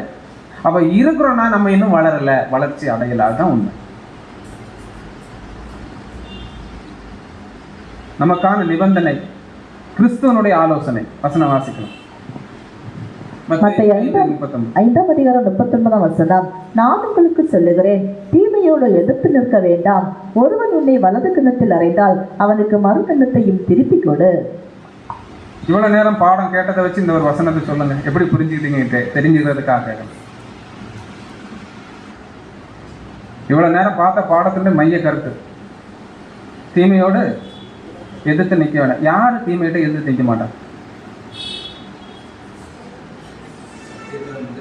நீங்க பண்றதா இருந்தா தாராளமா என்ன பண்ணலாம், அதுக்கு நான் எந்த வகையிலும் இடையூறு கிடையாது, நான் அதுக்கு ஆப்போசிட்டா நிக்க போறதும் கிடையாது. அது உங்க பாடு, தேவன் பாடு. அவ்வளோ. நீதியின்படி இல்லையா, நம்ம மானமா ஒதுங்கலாம், அதுல எந்த தப்பும் கிடையாது. செய்யறவங்களை சொல்லலாம், இது தப்புன்னு சொல்லலாம். செய்யறாங்களா சந்தோஷமா நீங்க என்ன பண்ணுங்க. நம்ம யாரையும் பகைக்க வேண்டிய அவசியம் கிடையாது. பகைச்சா சத்தியத்தை அறிகிற அறிவு நமக்குள்ள இல்லை. அப்ப இந்த பாடத்துல பேதுரு நமக்கு சொல்லக்கூடிய அறிவுரை, ஒரு அருமையான அறிவுரை இருக்கு. நானே வசனம் வாசிச்சுனா டைம் ஆயிடுச்சு. ஆகையால் 2 பேதுரு 3:14 சொல்றாரு, ஆகையால் பிரியமான இவளை வர காத்திருக்கிற நீங்கள். எவை வர காத்திருக்கிற நீங்கள்? அவருக்கு முன்பாக இப்போ நிற்கக்கூடிய அந்த ஒரு ஸ்லாக்கியம் நடத்துக்கலாம், பாக்கியம். இவை வர காத்திருக்கிற நீங்கள் கரையற்றவர்களும் பிள்ளை இல்லாதவருமாய் சமாதானத்தோடு அவர் சந்நிதியில் காணப்படும்படி சாஸ்திரியார். இந்த வசனம் டைரக்டா ஆதார வசனத்துக்கு, பாடத்தின் தலைப்புக்கான உலக தோற்றத்துக்கு முன்பாக. அடுத்த கொடுக்க 2 பேர் 3:17-18. ஆதலால் பிரியமானவர்கள், இவளை முன்னமே நீங்கள் அறிந்திருக்கிறபடியால் அக்கிரமக்காரனுடைய வஞ்சகத்திலே நீங்கள் இழுப்புண்டு உங்கள் உறுதியிலிருந்து விலகி விழுந்து போகாதபடிக்கு எச்சரிக்கையாருங்க. வசனம் தப்புன்னு ஒரு விஷயத்த சொல்லுதா, புது சிஷ்ய அதுக்கு உடன்படாது, புது சிஷ்ய அதை சார்ந்து நிற்காது. அதுக்கு நம்ம என்ன பண்ணணுமா, எச்சரிக்கையா இருக்கணும். அடுத்து, நம்முடைய கர்த்தரும் இரட்சகருமாகிய இயேசு கிறிஸ்துவின் கிருபையிலும் அவரை அறிகிற அறிவிலும் வளருங்கள். அவருக்கு இப்பொழுதும் என்றென்றைக்கும் மகிமை உண்டாவதாக. பவுலுடைய ஆலோசனை, எல்லா அப்போஸ்தலரும் இந்த ஆலோசனை கொடுத்திருக்காங்க. 2 கொரிந்தியர் 3:3 சொல்றாரு, ஆகிலும் சர்ப்பமானது தன்னுடைய தந்திரத்தினாலே யார ஏவாளை வஞ்சித்தது போல உங்களையும் வஞ்சிக்குமோ என்று பயந்து. எப்பேற்பட்ட கவலை பாருங்க. அப்ப அவரே கவலைப்பட்டிருக்காருன்னா இதுக்குள்ள இருக்கிற நம்ம இன்னைக்கு நம்ம தவறணுமா, இன்னைக்கு நம்ம விழுந்து போனோமாங்கிற உணர்வு நம்மகிட்ட இருந்துகிட்டே இருக்கணும். அடுத்து, நம்மை தேவன் தெரிந்து கொண்டதனுடைய நோக்கமும் விதமும் மற்றும் வாழ வேண்டிய வாழ்க்கை. அந்த 2 வசனத்தை மட்டும் வாசிக்கலாம். எபிரேயர் 1:4, எபேசியர் 4:15. எபேசியர் 1:4 தமக்கு முன்பாக நாம் அன்பிலே பரிசுத்தமுள்ளவர்களும் குற்றமில்லாதவருமாய் இருப்பதற்கு அவர் உலக தோற்றத்துக்கு முன்னே கிறிஸ்துவுக்குள் நம்மை தெரிந்து கொண்டபடியே. எபேசியர் 4:12. அன்புடன் சத்தியத்தை கை கொண்டு தலையாய கிறிஸ்துவுக்குள் எல்லாவற்றிலேயும் நாம் வளர்வா இருக்கும்படியாக அப்படி செய்தார். அன்புக்குரியவர்களே, அந்த பரிபூர்ணமான தேவனை பார்க்கணும், அவரை தரிசிக்கணும், அதுக்கு நான் எப்படியாவது கிறிஸ்துவின் சாயலை தரித்து கொள்ளணுங்கிற உணர்வு நமக்குள்ள வரணும்னா, அந்த இலக்கை நம்ம அடையணும்னா அன்புடன் சத்தியத்தை கை கொண்டே ஆகும். அன்புடன் சத்தியத்தை கை கொண்டு அதன்படி வருகிறதான பாடுகளிலும் நிந்தனைகளிலும் அவமானங்களிலும் சந்தோஷமா எண்ணி அன்பை வெளிப்படுத்திட்டோம்னா எங்க போயிடலாம், அன்புக்குரிய. அப்படின்னா ஒவ்வொரு நாளும் நாம் நம்முடைய வாழ்க்கையில கவனமா செய்ய வேண்டிய விஷயம் என்னன்னா, ஆதாரவாசம் வாசிங்க. பிலிப்பியர் 4. பிலிப்பியர் 4:8 இறுதியாக சகோதர சகோதரிகளே, உண்மையானவைகள் எவையோ, கண்ணியமானவை எவையோ, நேர்மையானவை எவையோ, தூய்மையானவை எவையோ, விரும்பத்தக்கவை எவையோ, பாராட்டுதற்குரியவை எவையோ, நற்பண்புடையவை எவையோ, போற்றுதற்குரியவை எவையோ, அவற்றையே மனதில் இருத்துங்கள். ஏன் இதை சிந்திக்க வேண்டும்னு நான் திரும்ப திரும்ப அந்த வசனத்தை நாம் போட்டுகிட்டே இருக்கணும். அன்புக்குரிய சகோதர சகோதரி, இந்த பாடத்தில் கிறிஸ்துவின் வளர்ச்சிக்கு தக்கதாக வளர வேண்டிய இந்த வாழ்க்கை முறை நம்ம ஒவ்வொரு நாளும் ஒவ்வொரு பொழுதும் நாம என்ன பண்ணணுமா? சீர்தூக்கி பார்க்கணும். உதாரணத்துக்கு கண்ணாடியில் போய் பார்க்குறோன்னு வைங்களேன். ஒரு தப்பு பண்ணியிருந்தால் கண்டிப்பாக என்ன ஆகும்? நமக்கு அது உணர்த்தும். அதே கண்ணாடிக்குள்ள இயேசு கிறிஸ்து இருந்தால்,